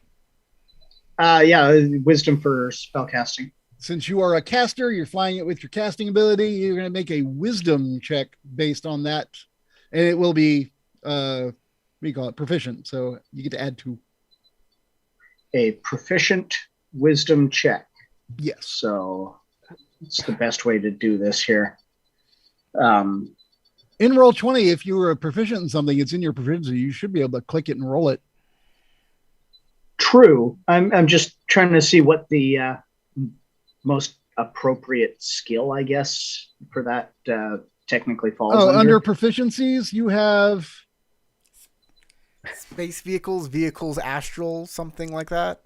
Oh, you don't. If it's I've got if it's vehicle given to you? Spelljammer, so yeah, and I can just swap that to a wisdom or navigator's tools would be better, and I'll just switch that to wisdom for the moment. okay. Let's see here. That's what I have. Navigator's tools. Yeah. All right. Because I'm navigating, right? So Right. So on the bottom left, where they have the type and proficiency, I don't see navigator on there for you. well, I've got it under tool proficiencies, navigator's tools. Oh, I need to scroll up. That's my bad. I'm dumb. Vehicle That might help. Spelljammer actually would be what you'd use. Oh. Not to navigate. You're currently already flying it. I mean, The navigator's vehicle- tools is the like pulling out vehicles- a map and figuring out where you're going. I mean, I can re-roll that using I mean, a if wisdom. it's going to be a wisdom proficient either way. I'm just saying that you would change that. All right. Well, let's. Yeah, it's the same. You don't have to. Well, you already did. It's Too the late. same. Exactly So the same there- roll. So, I mean, There you go. You were doomed to have a 21, which is fine because that is enough to you're able to pull out and away from the bubble as it's forming. And then you see a second bubble beginning to form. And you realize, because you're familiar with this because of your training, there are people that ambush those in the astral at certain areas. And where you are now is probably between 2 spaces, which means that they are probably grouped up hoping to catch people that are traveling and pull them out to basically it's a pirate tactic. right. But it looks like I need to actually roll to get you, and I might not make it. How dare you destroy my encounter, you bastard. Nah, you're fine. Hang on. Expert not likely to pilot. beat you. That's me. I am truly not likely to beat you. I'm gonna give it a shot. Nope. Yeah, to beat you, I would need to roll pretty well. Oh wait, he is proficient. That would make it a 19, but oh well, still didn't work. We just sail right on by. I just thread the eye of that needle right there. You get a moment where your ship does slow down as it starts to be pulled out of the astral, but you manage to focus it and get it back in. But you will see 2 ships that are maneuvered in such a way to try and pull you out. They look kind of insane. They look like one of them looks like a big, like cylindrical rocket, but the top of it, which is conical, is like white and red striped. The rocket part is yellow, and it has this weird like images painted all over it that they look discordant and strange. Let me look at your character sheet real quick. I don't know what languages you speak offhand. Or you I can just tell me. speak Common, Elven, Druid, and Orc. Is definitely not in Druid. No, it's in none of those languages. So you see that, and you don't understand most of it.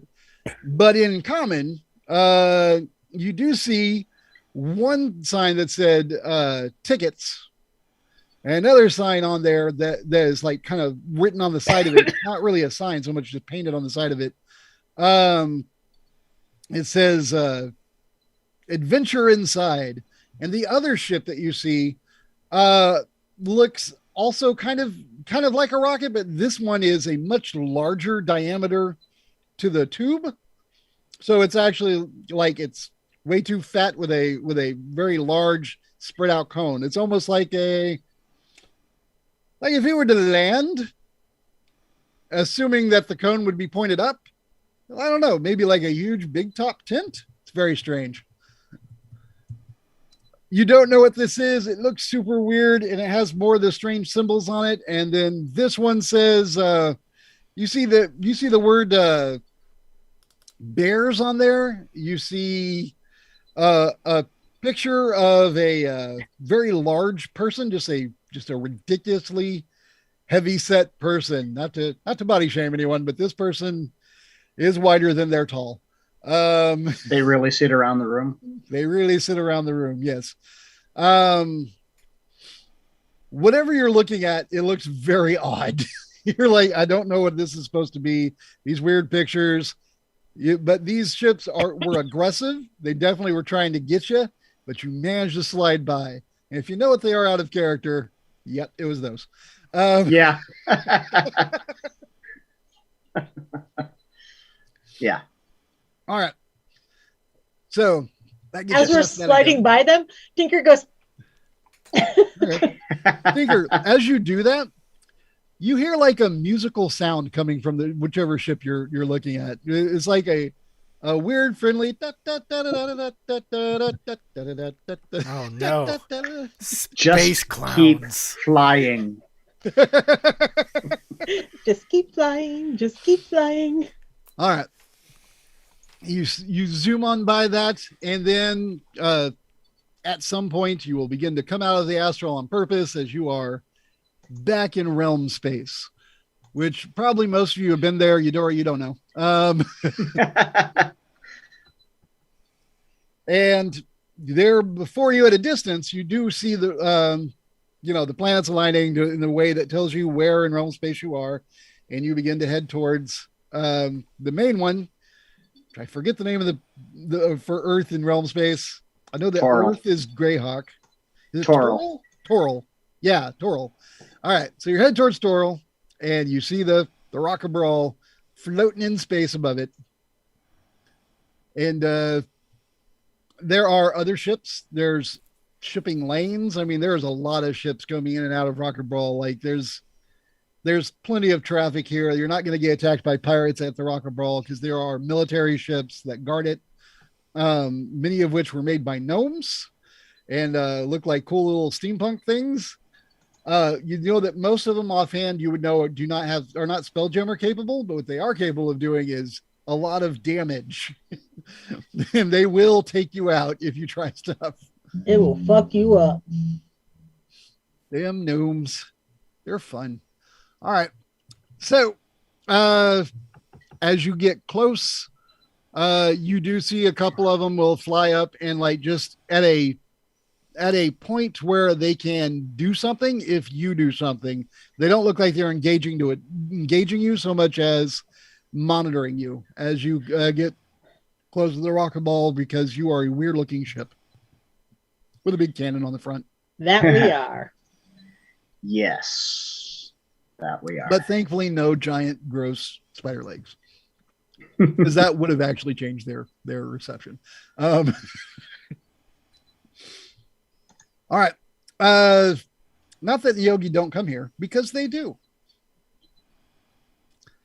And you are able to dock. When you get close to a docking point, y'all will, let's see, how would they? I guess sending wouldn't, if you know that someone's on there, you'd have to scry, then send.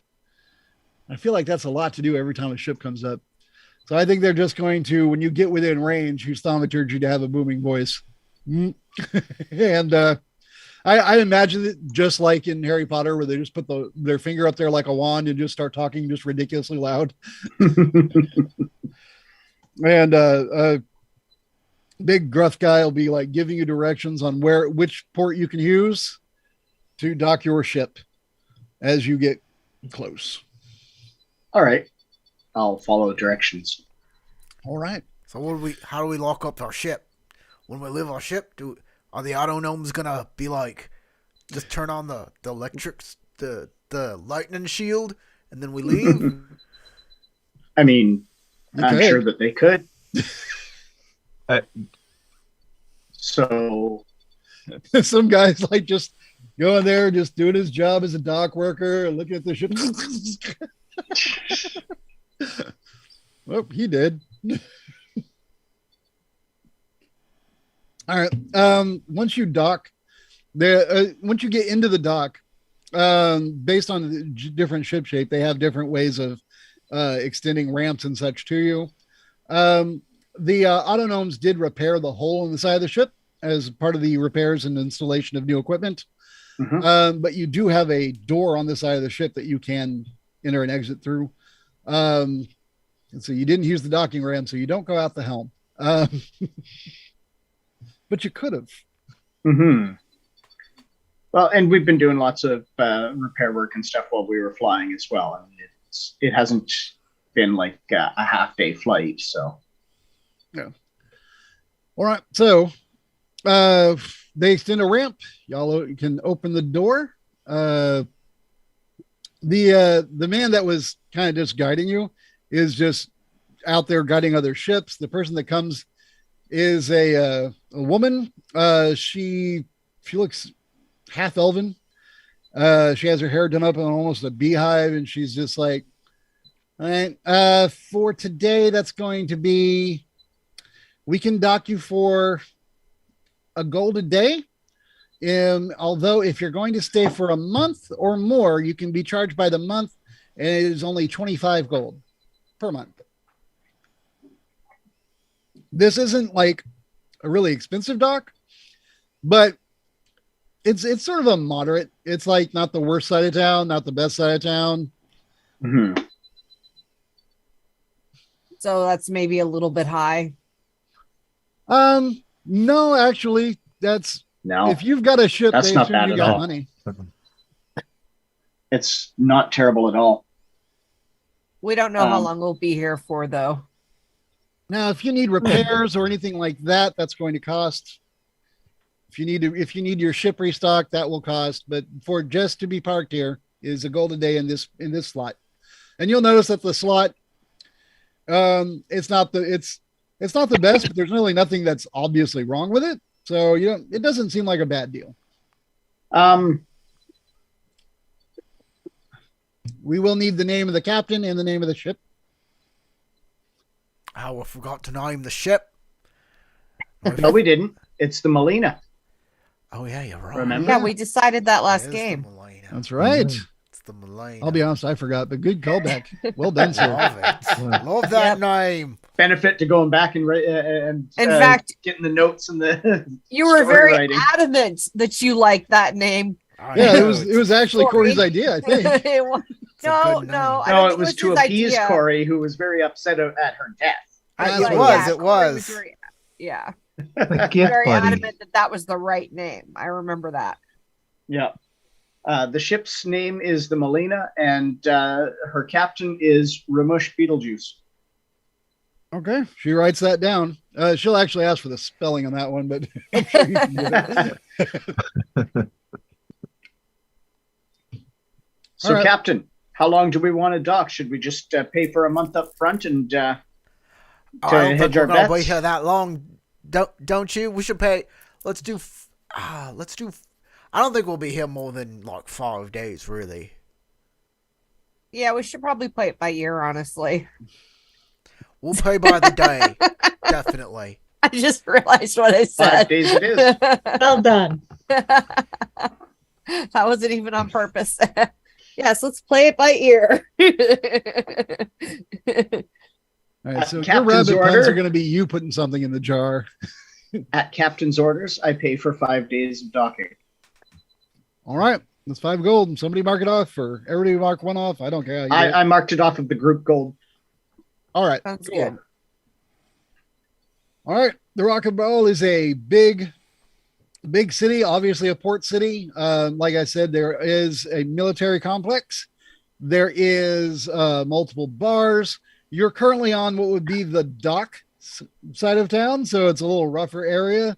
This is where a lot of the blue collar workers, go to blow off steam as far as the taverns and inns around here. If you want to go to a nicer area, you're gonna have to move a little, move through the city. I guess it's a question of what are y'all looking for? So Do we just want a job, or do we want to actually go look for like personal stuff? Like I know Adora wants to look for stuff that leads to her past. I have vampirates, though they might be a little too high level for us right now. As Whatever that means. Yeah, I mean, Vampires. somebody's apparently hunting me for body parts, so I probably should figure out what that's about. That's All a right, good. That's a good idea. For you spacers there that are more familiar with the Rock of Brawl and places like this, if there are legal bounties, like if somebody set up a legal bounty on her, which probably is the case, because the gift that came after her pretty much said as much. Although he wasn't after her, he was after the bounty hunter that was after her, because the bounty hunter had a bigger reward. That was Makudosh, the colonel, the gift that came after you. He basically informed you there was a bounty for you. He wasn't interested in it. He was interested in the other one. But if there's a legal bounty after you, then you can go look it up. However, if you go look it up and it's for your face, that could be a bit awkward. Yeah, I think I might want to send Hey, one do of you have them any to go wanted look posters that that up. look like me? Yeah. Yeah, that could be a problem. Probably send one of my friends to go look that up. Eudora, you want to be the ship's guard? Sure. I mean, it's kind of a more boring thing initially, but until we find out how wanted you really are, might be. Yeah, for the I best. do have to be careful where I show my face these days. Yeah, and Paragon, I'm sure, stick out like. Well, anyway. Like a sore ear. I can think of a lot of fun ways to disguise her, but I'm going to leave that to you guys, because for me, they're all pretty rude and inappropriate. Some are inappropriate. All of them are rude. No, you can just clip your ears like they do a dog. Tie I'm them not back. doing that. Are you kidding? Just tie them back like a ponytail. There you go. I think you have wonderful ears and you should be proud of them. You Thank you. get a hat and cut little ear holes in it, and then pretend there's like a novelty hat with bunny ears on it and a bunny face on it. Yeah, I mean, I think it's more than just the ears that are an issue. You have to file down the teeth, do something about the line between your mouth and your nose, and So I don't know. It's a lot of Here's a- work. here's a question though. Over the last however long it took us to get from where we left to here, how well did the ship handle? Like in terms of handling, power and whatnot. Honestly, Was it- thanks to the fact that you had multiple people working the forge, because you had the droids. It's what they are. These are the droids you're looking for. Right. The autognomes, You had Tinker, and then I think Beetlejuice and Kios was just checking the lines, whereas Beetlejuice was capable of actually becoming another forge worker. That gave you like 3.5 forge workers, which was more than enough power to get you where you wanted to go. Oh no, sorry. Kihos has the same. I can Oh, change the okay. skill, and I set it to Smith at the beginning of the whole Oh, okay. reconstruction. Well, that's 4.5 then. Forge, and then yourself as the Spelljammer pilot. That was a lot of power. You had no problem based on what your current ship configuration getting where you wanted to go. Nothing felt bad. In fact, the one time you almost had an encounter, you easily skirted past it. So everything seems to be working fine. You didn't feel the ship like if a ship is bad, like the structure is bad, and you make a sharp turn, you would hear the creaks and feel the groans. And no, the ship was good. It's been well repaired by your very talented crew of Tinker and the Bots. So, Tinker and the Bots. It sounds like the name of a band. It does. so do we want question for the group then?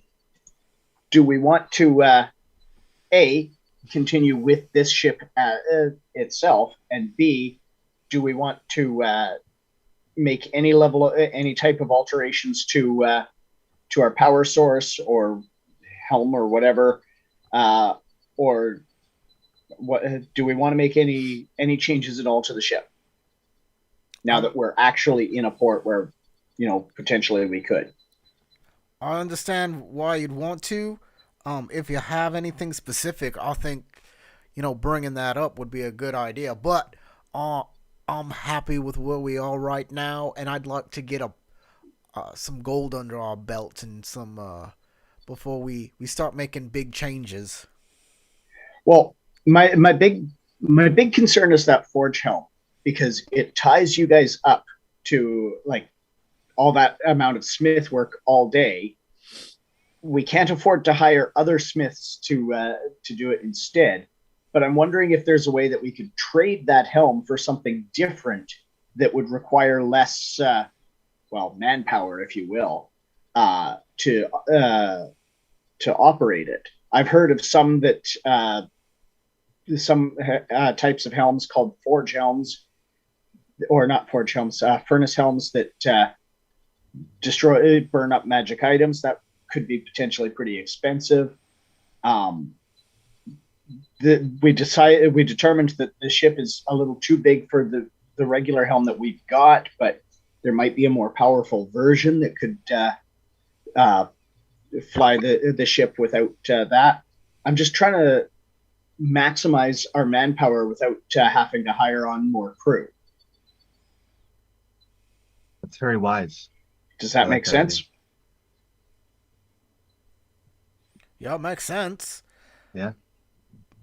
And I mean, one of the ways to raise the funds for something like that would be trading in some of the the helms that we've got in order to better get what we're looking for,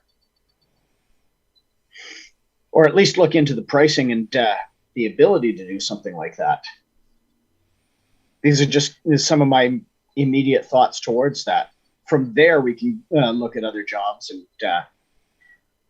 and what we're going to need, supplies, whatever.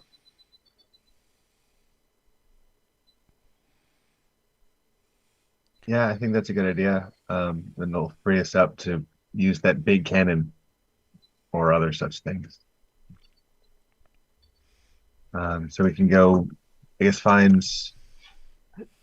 Tinker, have you been here? Do you know any good mechanics around, or I don't know. Do I? jammer bodies? With my engineer background, it says I do have contacts, but we never specified Oh, who okay. they were. Do you want to be that league? Or you can't, because if it's that league, there's no reason that they wouldn't have a contact somewhere on the road. It is through that league. It literally says like Oh, okay. Whatever. Then yeah, they probably have a presence on the Rock of Brawl. It is one of the largest Spelljammer hubs. Okay. In that case, I go, yeah. Old Clem. C deck. Blue quarter. like you might not necessarily know who would currently be here, but you would know where to contact them. And once you get there, you could find out who's there and see what's going on. Okay, I do that. All right, cool. And did anyone see what I posted there in the thing? Yep. I didn't want to hear y'all's role play, but I totally forgot about him. You know who's like, they're all my babies. Right? He forgot the guy even existed. Yeah, okay. Probably To been a be fair, couple of he hasn't weeks, even so really, regained the ability to speak. So And then it's there's probably two- been a couple of weeks at this point. So I don't know. right. I mean, you can leave him on the ship. I don't care. If y'all want to role play with him, go talk to him.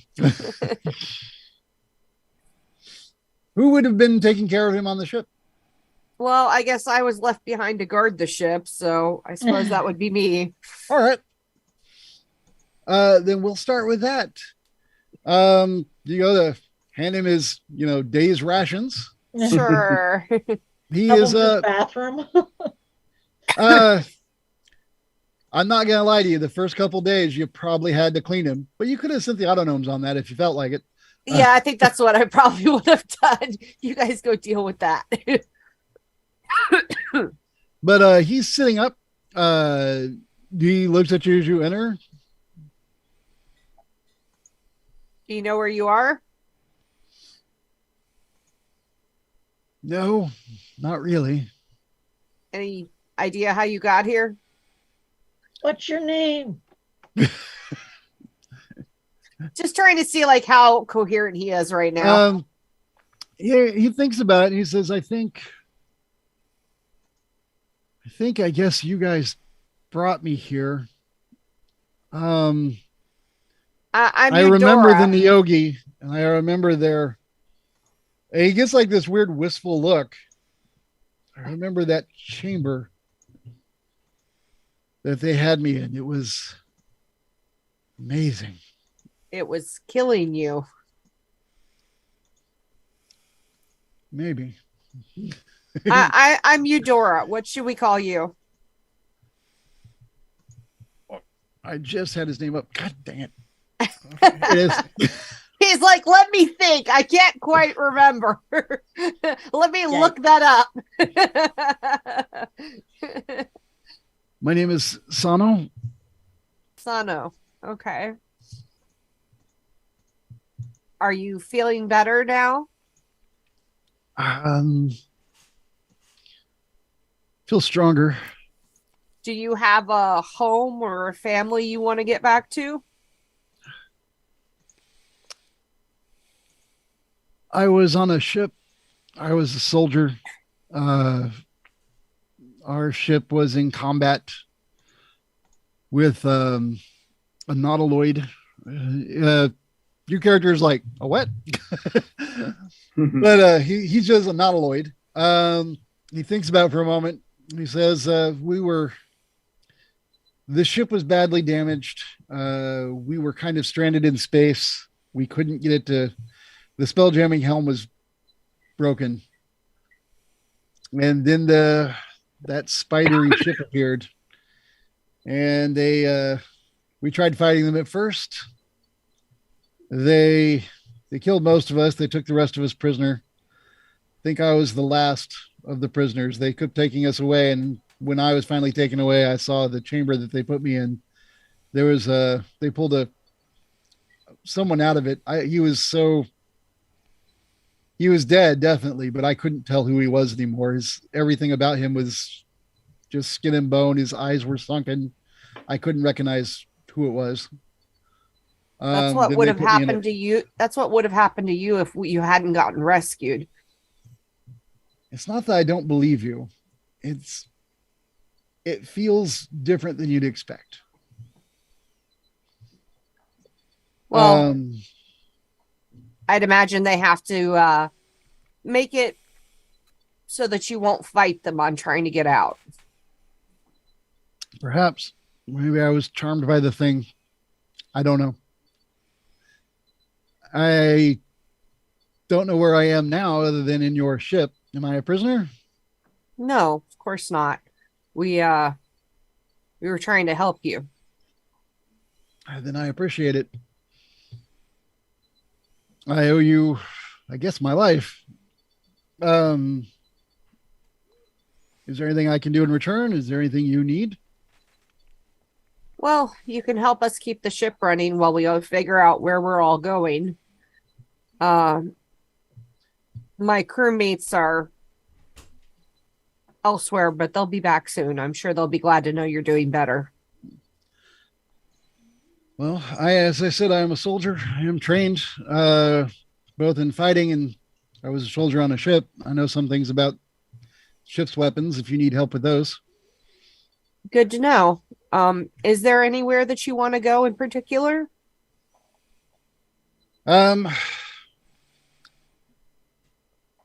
don't.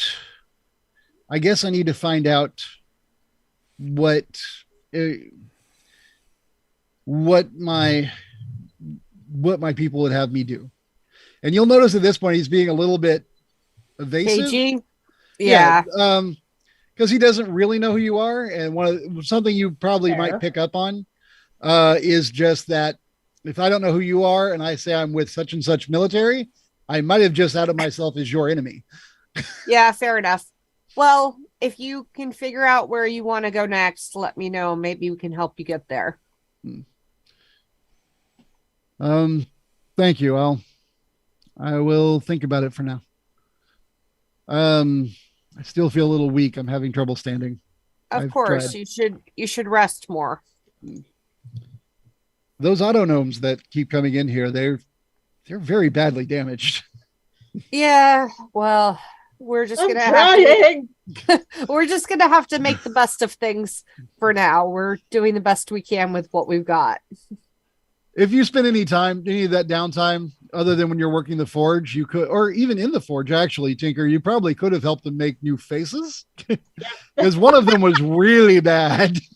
That's definitely was part of the whole. I am doing everything I can to make them better.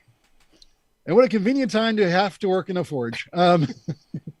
So, when the shipmates do come back, I will relay what he said to them about being a soldier and being captured and so forth. So if he was fighting not a Lloyd, who was he fighting?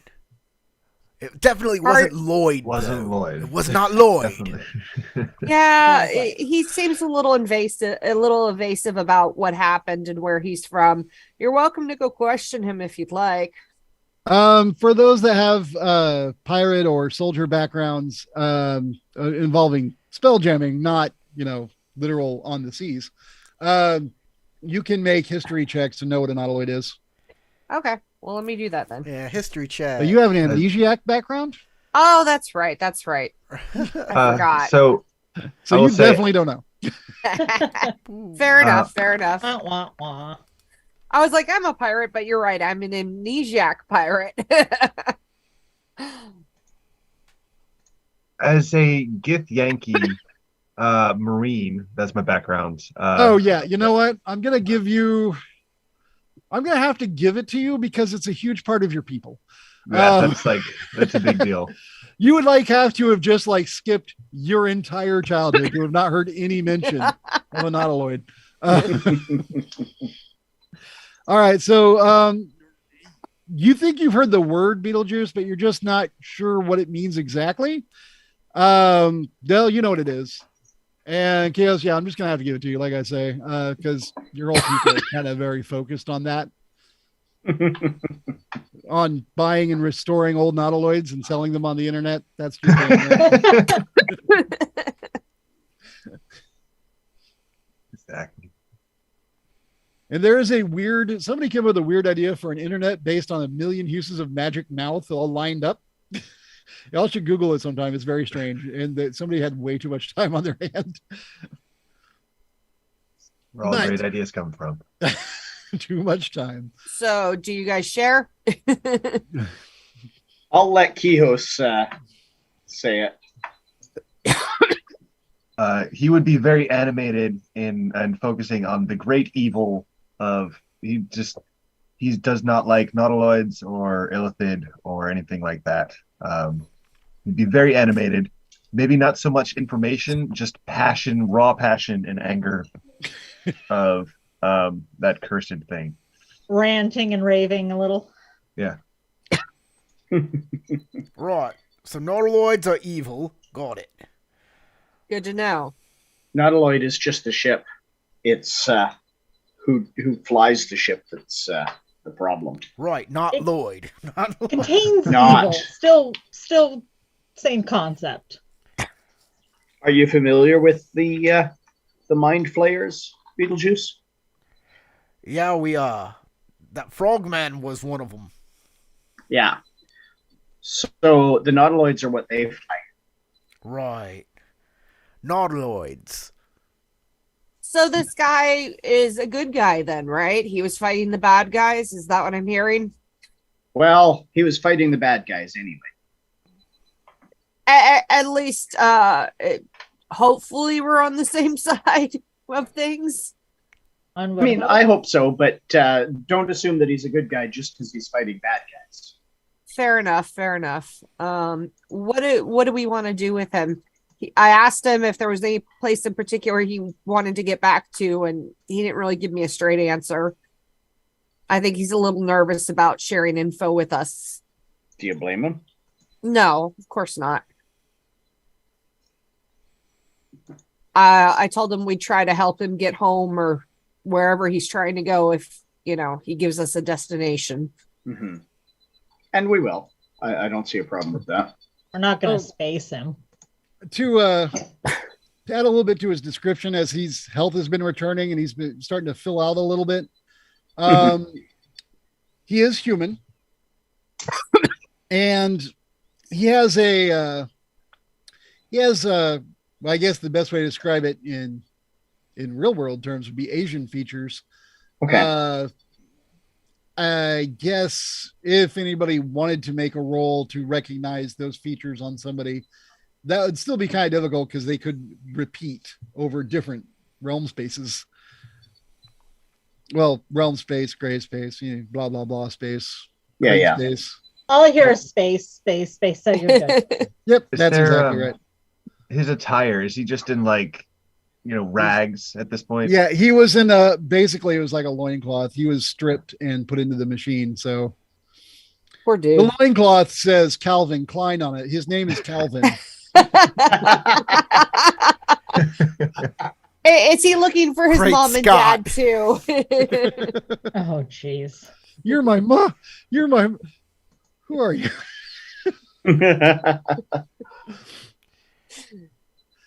That would be really messed up if he looked at the amnesiac and said, "You're my mom." Right? What? How?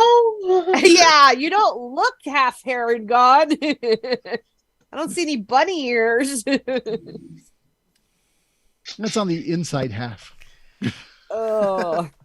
All right. So, yeah,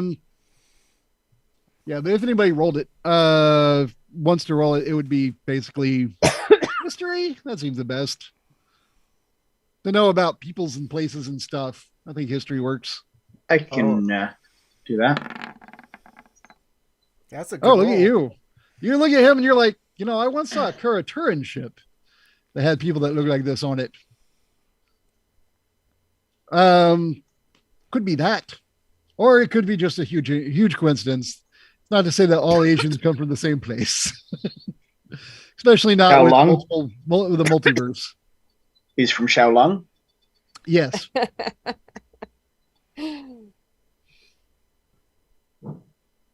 Yes. And if that's the case, with a 20, if that's the case, he is Mhm. most likely with a group called the Treasure Fleet.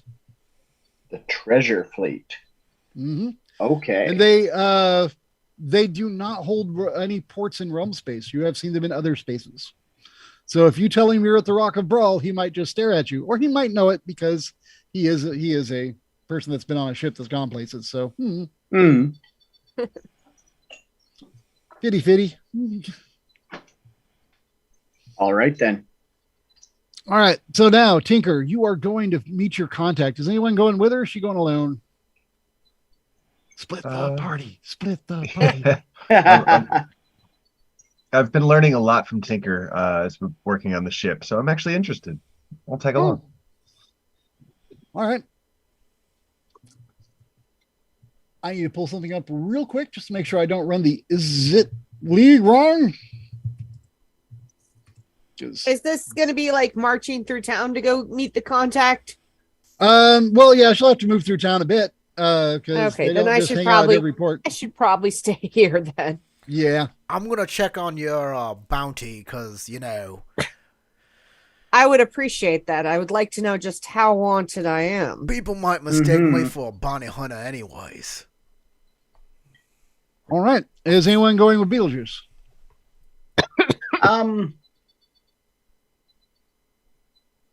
Yes, two I'll go droids. with Beetlejuice. I'll All go right. with Beetlejuice. All right. So the party is split. Tinker and Chaos going one way. Beetlejuice and Dell going another. The two auto gnomes are staying at this ship with the Harangon Eudora. But everybody? Perfect. Oh, yeah. And Sano will also be at the ship because he's not really all that mobile. Steal him a wheelchair. Push him out. Bye. You okay? All right. So we will start with Tinker. Okay. I'm hunting down my contacts. Cool. Wow, this is a fascinating guild. Interesting stuff. All right, but you're not going to see the whole guild there. You're just going to see your contacts. Essentially, you know that when they have contacts at other major ports, it's only going to be like one or two people that are there doing stuff, not the entire guild. So you're not going into a guild house, or at least not one for that guild. You're just going to where you'd be able to hook up with them. There are two major guilds, I guess guild works. Two major places where these type of people would hang out. One is there is a very experimental gnomish Tinkers Guild. And you would know because of your general knowledge about other inventors that this one works very closely with the military here on the Rock of Brawl. They're the ones who keep re-outfitting all of the weird little hovering, I always picture like have you ever played World of Warcraft, the little gnomish biplane with the guns on it and stuff like that, where it doesn't quite look like it should function. They've got like a helicopter that definitely shouldn't function. Stuff like that. These gnomes help build those things and put weapons on them to help protect the Rock of Brawl. And also because they like to build stuff and, basically compete with each other for best crazy steampunk device. Then there is another one that is not solely gnomes. The Tinker Gnomes are almost, I want to say, slightly racist. They believe that they're kind of better at this than everybody else, and they don't really deal outside. So you would imagine that's not where the Is It contact's going to be. There's another one that's dwarf controlled, but not solely dwarves. Just that the head of the guilds are dwarves. But there are a lot of people from all different races that come that like to build. And that would probably be the one you want to look for. And it doesn't take much to, if you've been to the Rock and Brawl before, I'll just say that if you want to say that, then I'll just say you know how to get there. It's up to you if you feel like your character has been here before. It's well enough known that I'm going to say yeah. All right. I won't let you do that at every type of spaceport, but the Rock and Brawl is just ridiculously well known and well traveled. So yeah, you can head straight there.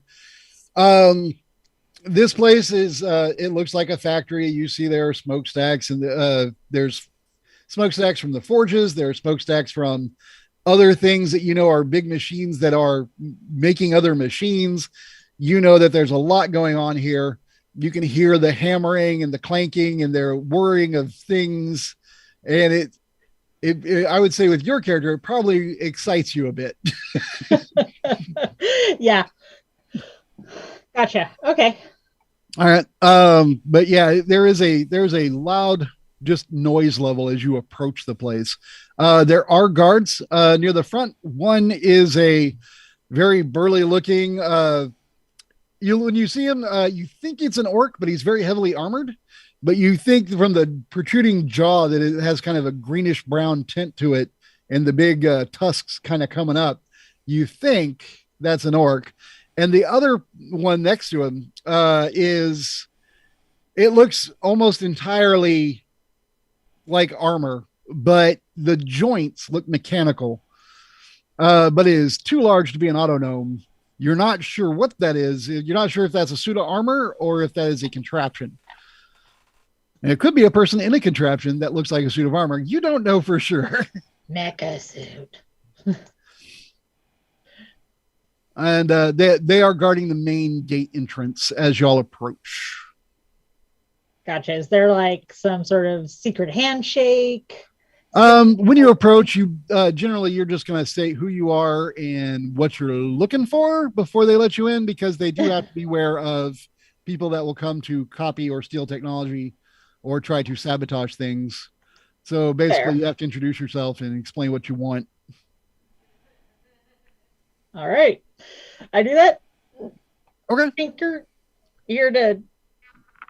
I already forgot what we were talking about. Remember how I said, that I think I might have ADHD? This is a case in point. We were just All talking about this and just boop. If you'd like to persuade this person that you are there for legit reasons and not trying to steal anything, I guess you can do persuasion versus the insight. All right. You don't feel like the orc is eyeballing you too hard because you're not very big. He's actually more eyeballing Kihos, like Of course, I'm used to that. ready to Back. fight. You're not a threat. But as you are the one speaking, the other thing is eyeballing you. So I'm used to not being seen as a threat. And Wow. All right. He had a good bonus too. All right. wah, wah, wah. He listens to what you're saying. You make a persuasive. You are persuasive. You sound legit. He definitely sees no holes in your story. Finds you a little bit hard to read, probably because of the pitch of your voice and the fact that you're constantly fluttering. But ultimately, he will decide to let you pass. But it does reach behind it and pull something out, and it looks like basically it's a clipboard, and he pulls out a wooden stick with a piece of something at the end that looks like metal, and he makes marks on the paper that's attached to the board, and then he puts those items away. Which I'm gonna say a pencil is pretty weird to most people in D&D world. But when they have the technology to make flying machines, I figure they might have figured out the pencil. Shocker that.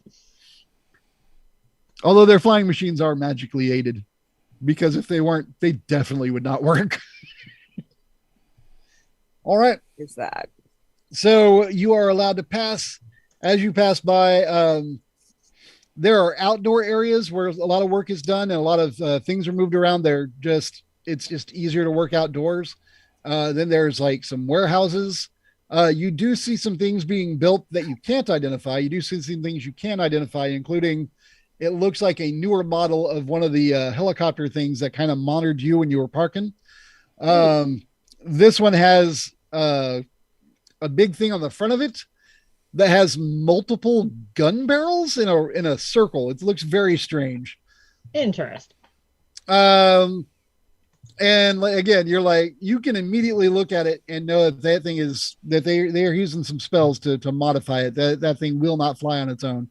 And being Tinker, you probably like, but it would fly better with a little tweak here and here. Yeah. There are some guys definitely working on it right now, and you're like. Also, you will note that it doesn't have the colors. It has a different set of colors than the ones that was guarding the place. Okay. Other than that, you can move on to the warehouse area. There is an area that's more of a headquarters that where people can actually sit and get work done. That's more paperwork involved and less manual labor involved. And that's probably where you feel like you need to go. All right. which is less interesting to you, but you did want to find your contact. She does, make her way there after going, ooh, shiny, ooh, shiny, ooh, shiny. All right. Like following a drunken bumblebee. Yeah, and I'm just gonna stay cross-armed, like very contrary to the chaos, just very playing the bodyguard, stiff upper lip, that sort of thing. You see another person that's you're not sure again, like that contraption you saw at the front. Is it armor? Is it the contraption? You see another one of those standing outside the doorway that enters into this building. And he looks you over, and in a voice that has like a weird, like hollow ring to it as he speaks, he asks, "What are you doing? Where do you want to go?" What am I doing? That is a very good question. Well, currently I am here looking for Kihos, what are we looking for again? And what am I doing? I am basically trying to fix my ship that I found, derelict on a deserted planet. And then I really want to do this really cool thing with all these giant cannons that we have on it. And, yeah. Also, we have a quality dwarven jammer helm that Yeah, that. it's more than we need, and we were wondering if might want to trade some kind.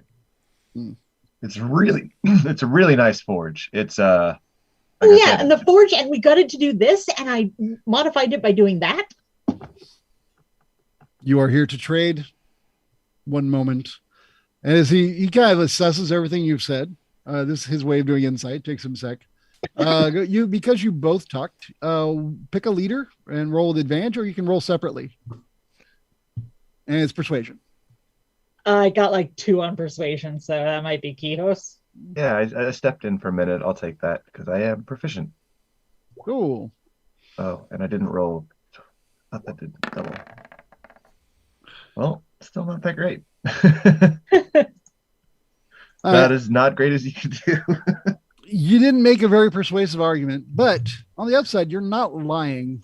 So he kind of eyeballs you for a moment. And after a long pause, you see like his shoulders kind of slump a little, which is what probably the most human thing you've seen him do so far. And he says, "Wait," and he'll go inside to explain and see whether he should be letting you in or not. And when he returns, you see this very heavy set dwarf. What do we got here? That's right. It is a little person with wings. All right, so that's a fairy. Please keep that in mind. And this is a gith. You should have seen those before. All right. Says you want to trade. Something about you have a dwarven forge hammer, jammer, not a hammer. No, this is a hammer. We have an anvil. All right. So, what is it you're seeking? Well, we have a medium-sized helm or ship. Would describe it. And we're looking for something a little more that'll power that. We know that this helm could be really used to move mountains, and we don't have nearly that much, so we thought that we could offer that, and something that you could use, and we could get something a little more our speed.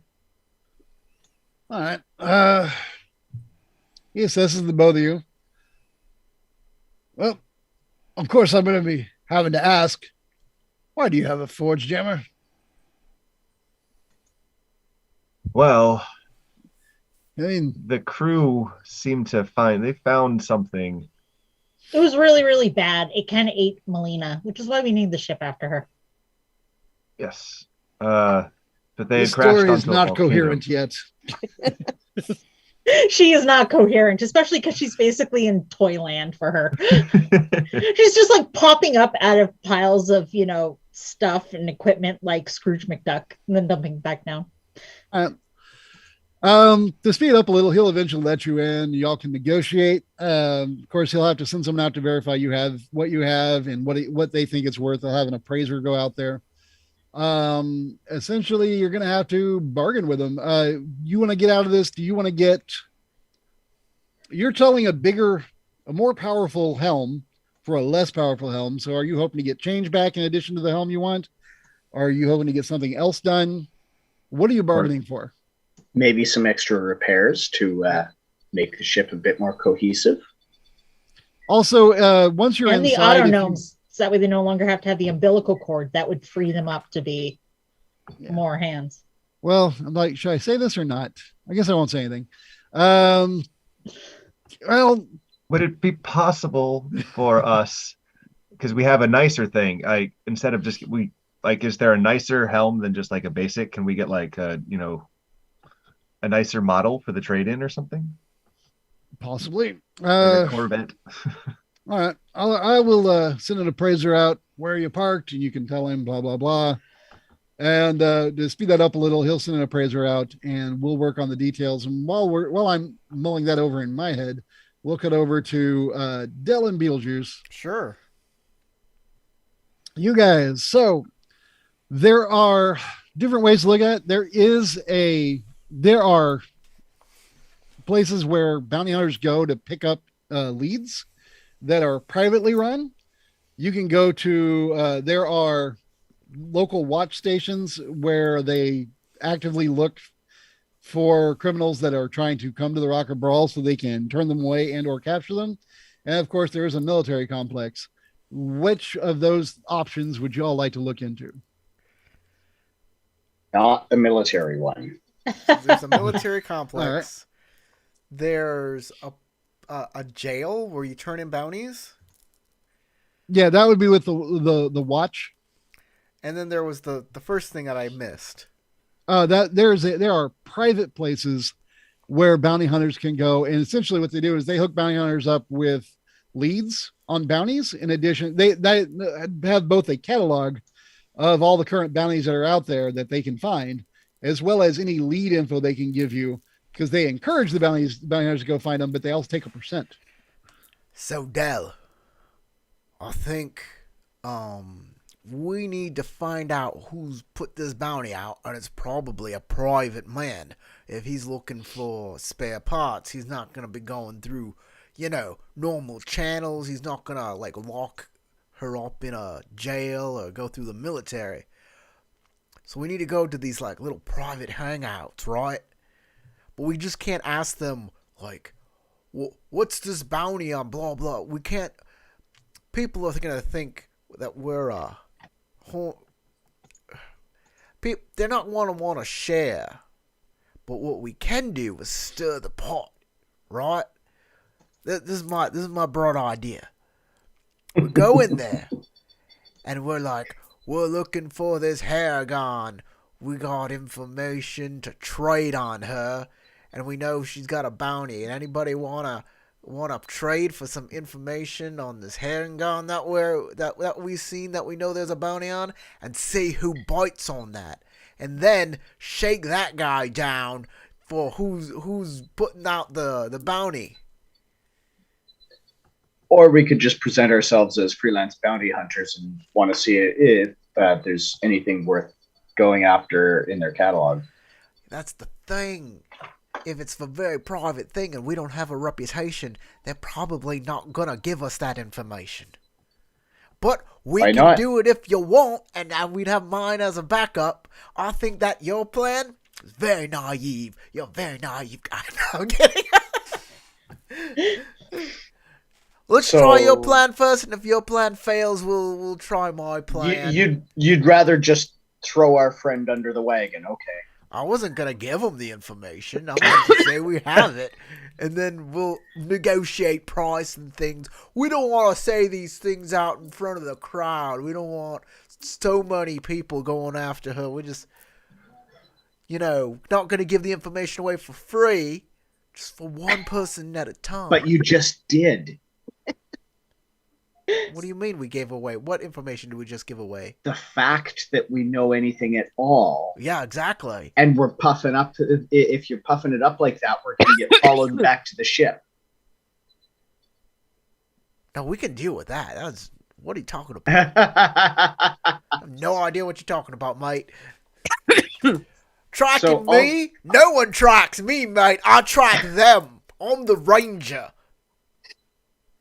So I'll go in first by myself and just my bedraggled self, looking like I do, and say, "Hey, look, just blew into town after my last bounty. What do you got?" All right. I'll wait outside, and you give me the signal if you're in any trouble. Is that the signal? He just starts like cawing like a bird there. Ah, ah. Oh, that must be trouble. I figure the There's signal definitely is, no birds oh, in there. I'm being attacked! Help! All right. They poured a barrel of fish over me. All right. I'd say that y'all guys had been to the Rocker Brawl before, probably, so you probably can suss out where a good place like this is. Mm-hmm. The place is a little bit scuzzy, like it looks kind of like somebody repurposed a portable building to be the headquarters for this. It's not like a big grand stable building. I'm thinking it's basically like a guild or some low level bounty hunters guild type place, adventurers guild. That is pretty much what it is. Although the adventurers they hire are very mercenary, like very bounty hunters. Of course they are, and I look just like that. You do, so you're good to go. You step in, the boards kind of creak underneath you, like everything about this place is cheap. Wherever the money's going, it's not into upkeep of this particular building. When you get in, there is a divider. There's a small like square room with a couple of chairs in it. There's a fountain for water that that's probably hooked up to something that if you pull a lever, water will come out, but you have to bring your own cup. And then there's that divider wall has a window in it, and you see someone sitting behind the window. The window is made of a tinted glass, and they will, after a moment, slide it open and look at you. They are, you think it's a woman? We're not entirely sure because she has a mustache kind of coming in. But then when she speaks, you're like, yeah, that's probably female. Yeah, it's hard to tell. She's don't matter. They look like they don't do a lot of upkeep hygiene wise, and a very, very large person really fills out the chair, and it kind of looks up at you. The window slid open. Yeah, what can I do for you? So I've approached. I'm just kind of slightly slouched, like looking tired AF, and it's like, yeah, I just looking for work. What bounties you got on this week? Well, you looking for something local to Brawl, or you were looking to take a trip? We'll see what you got and work it from there. All right. See, I have multiple books down here. I need to know which one to pull up. She looks like annoyed at you, like, why didn't you already know this? Oh my God. She's not a good customer service rep, is what I'm saying. Yeah. Let's take a look for a little further out. I'm tired of this area. All right. You got your own ship? Or are you I got transport, don't worry. All right. So she pulls out a book and she opens it, and you can see that the pages are attached inside the book one at a time. She kind of flips through it. All right. Well, here, I'll tell you what. You can go through this. If you try to leave with it, well, do yourself a favor and don't try to leave with it.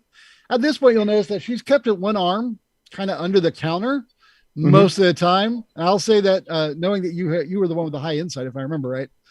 I think so. Yeah, she most likely has her hand on some sort of a trap trigger or a weapon that can do something to you. You don't know what offhand, but it looks like she is like just ready in case you try to pull something.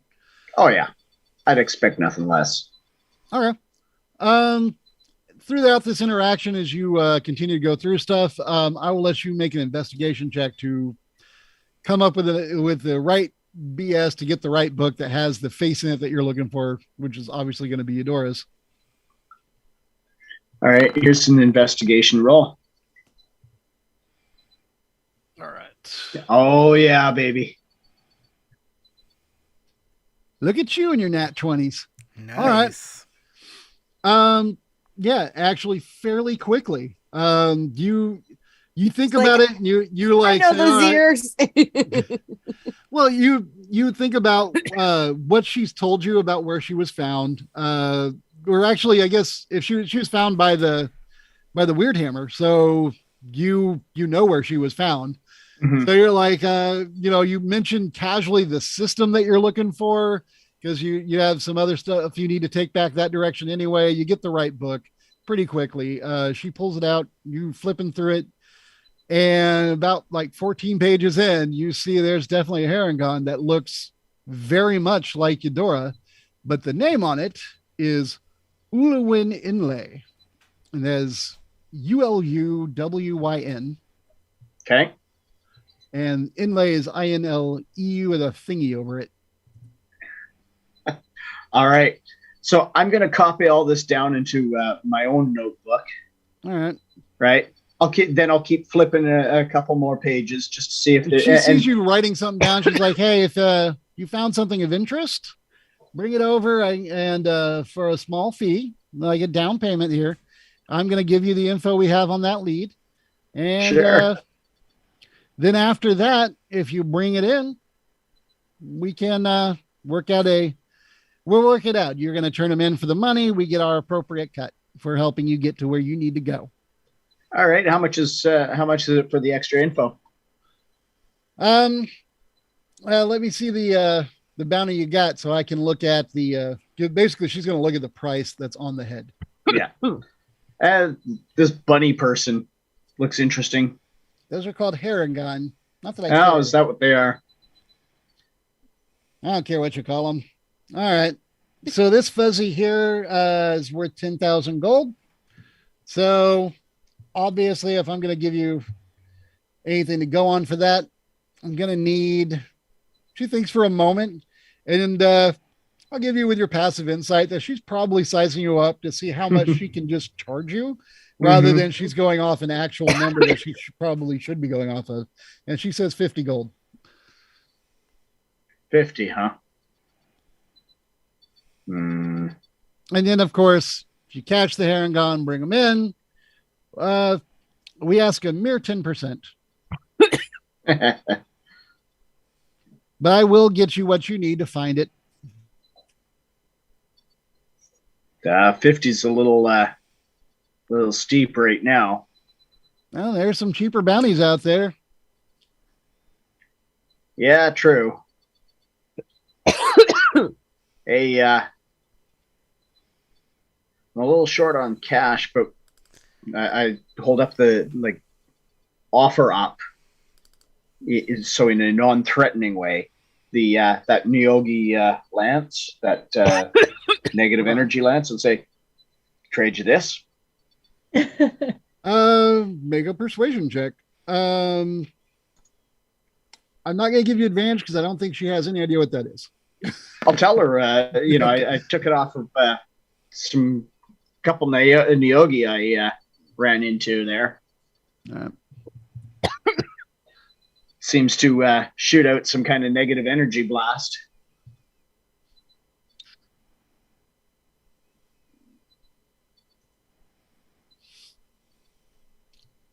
Not sure, but I think it might need some kind of a recharger. But hey, could be worth something.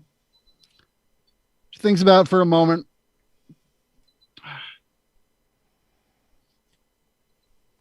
25 in the stick. Yeah, all right. Pass her over 25. She bought your bullshit. Essentially, you didn't lie, but No. that thing does definitely need a charger and is currently a very fancy, weird stick. It's an oddity she could probably resell. Hard to say how much, but that's okay because she was overcharging you to begin with. Yeah, I figured.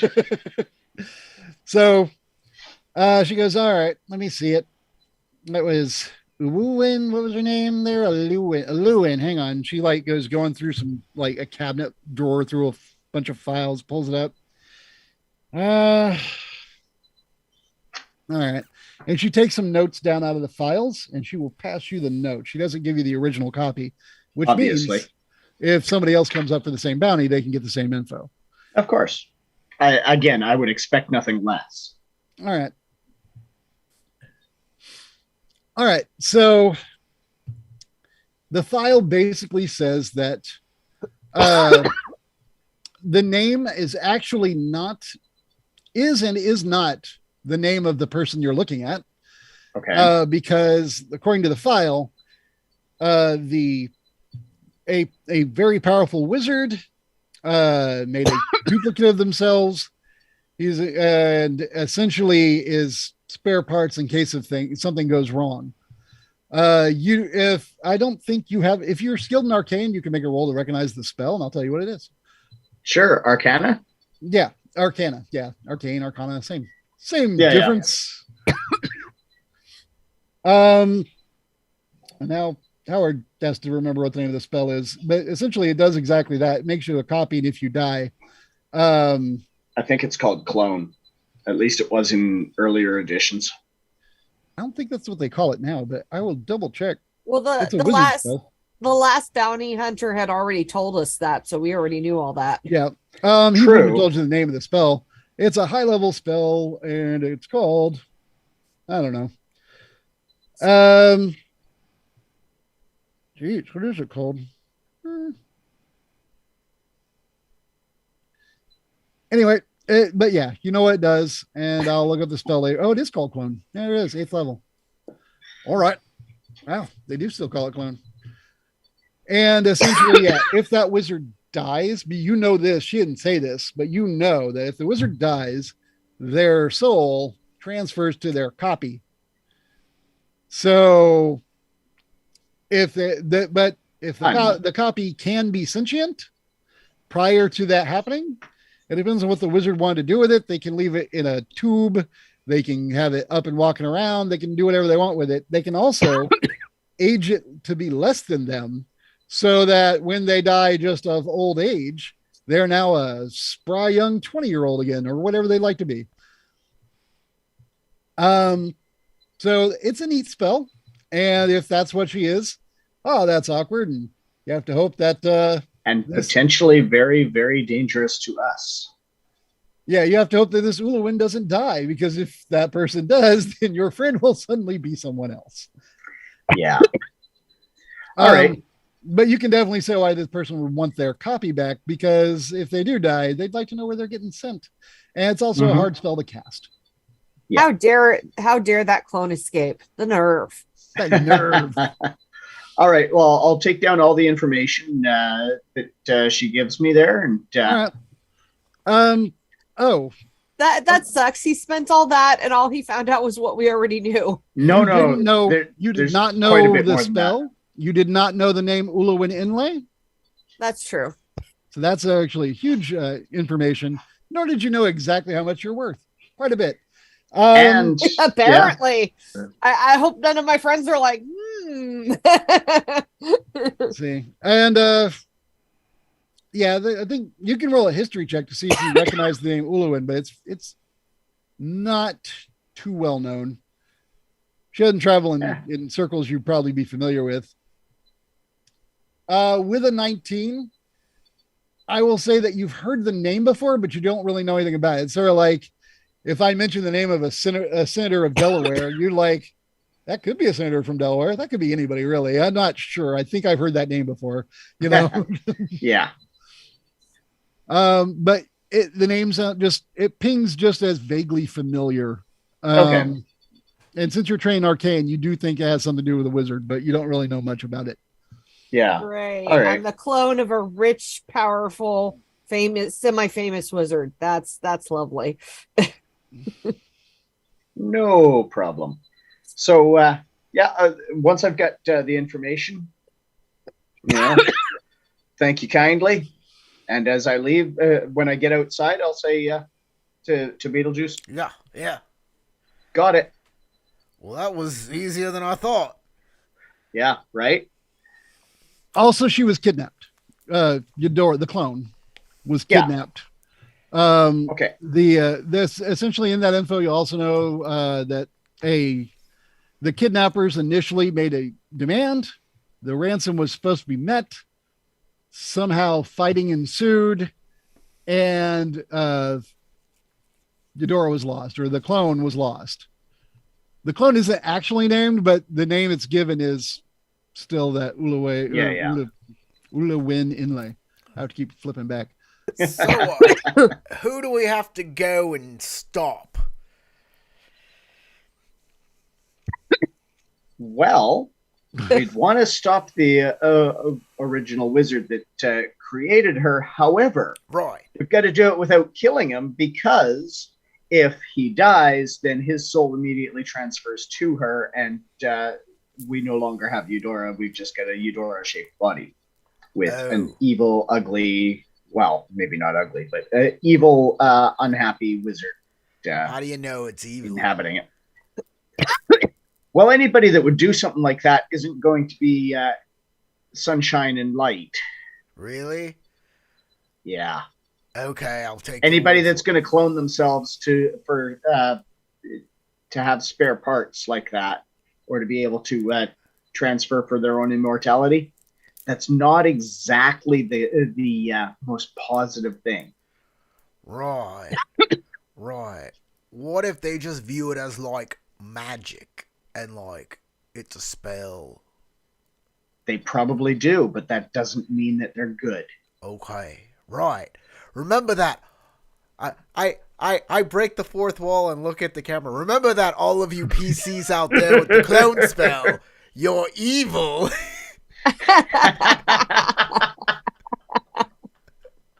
Anyone using the spell, morally questionable. That's right. Well, okay, I would definitely say that the morally questionable part is probably the fact that she made her clone sentient, because you're essentially taking over somebody else's body at that point. If it was just like in a test tube, that would be less bothersome, I think. But she let it become a person, and then she's gonna like take over its body. That's kind of crummy. So, like, then we're gonna have to like find a different spell to capture this person in like a stasis thing, like put the original person in a bag of holding or something. Right? Carbonite. Usually they aren't. Usually these clones are kept in stasis. So the fact that the creating wizard woke her up and whatnot doesn't exactly seem kind either. I'm just saying, like, how are we gonna rectify this? Are we gonna find like a magic jar and like open the magic jar and they'll get sucked in and we'll like seal it on top? Sure, we can trap them in a weird space. I'm definitely okay with that. That seems like the only answer. Like, we can't like chuck her through a Shadowfell portal. We'll just get eaten by a creature in there. That's what I'm thinking. You know. We've got some things we're going to have to hash out about this, but we've got a lot more information, including how much she's worth to this person. Oh, wow. And, right. What's the bounty? How many and people? How many we've people? got a name. Oh, Eudora's not her original name either. okay. What's the name? I tell the name that that Howard's been saying. Inlay. We'll win to Inlay. ULUWIN And then Inlay is INLE with a thingy over it, like an accent. Alwyn Inlay. Is that right? What did you say was the first name? Ulawin. Ulawin. Ulawin Inlay. Right, that's a mouthful there. So, yeah, I'm thinking, we're gonna have a bunch of bounty hunters constantly coming after us until we deal with this particular issue. But Oh yeah, it seems like a hard issue to deal with. because just think about how hot you are to get you to recover your stuff from those vampires. Well, she's somebody else's stuff that they want back. Exactly my point. Oh, there was one other note that was transferred to you. I'm sorry to interrupt. The last note was that if the clone is killed, you get no reward. Has to be brought in alive. The Yeah. Ulawin has no interest in a dead clone. Wait, maybe we can just go talk to her and then she'll, like, be okay with the situation. Be like, hey, I know this was a magical clone and all, but it's got, like, own wants and dreams now. It wouldn't be cricket for you to go and take over her body. And then she'll be like, I see your point, yeah? It won't be right, innit? So she could come over to, like, the good side. I love you, man. You're so refreshing. See, now you said we could just walk right in there and ask. That's what you said. And I said, And I you're did. naive. And And now I I come up did, with and the it exact same plan. We just walk up and, like, tell her what's up. And now you're here going, no, you're naive. That's what's going on here. Yeah. And I'm right both times. No. So you guys are having this big long debate, I guess, on the way back to the ship. Yeah. Oh yeah, absolutely. Yeah. We're walking in the Absolutely. street. All right, We're I'm just not there, totally so I ha- have no input. We're there. just totally chirping each other over the whole thing on the way back to the ship. That's exactly it. All right.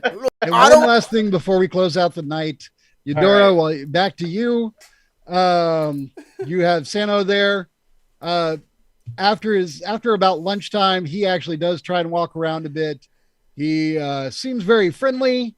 So your interaction with him seemed mostly positive on his side, assuming you don't decide to just kick his ass or something, because you could. He's No. very frail. And I do need you to make one check for me. We'll say it's perception. All right.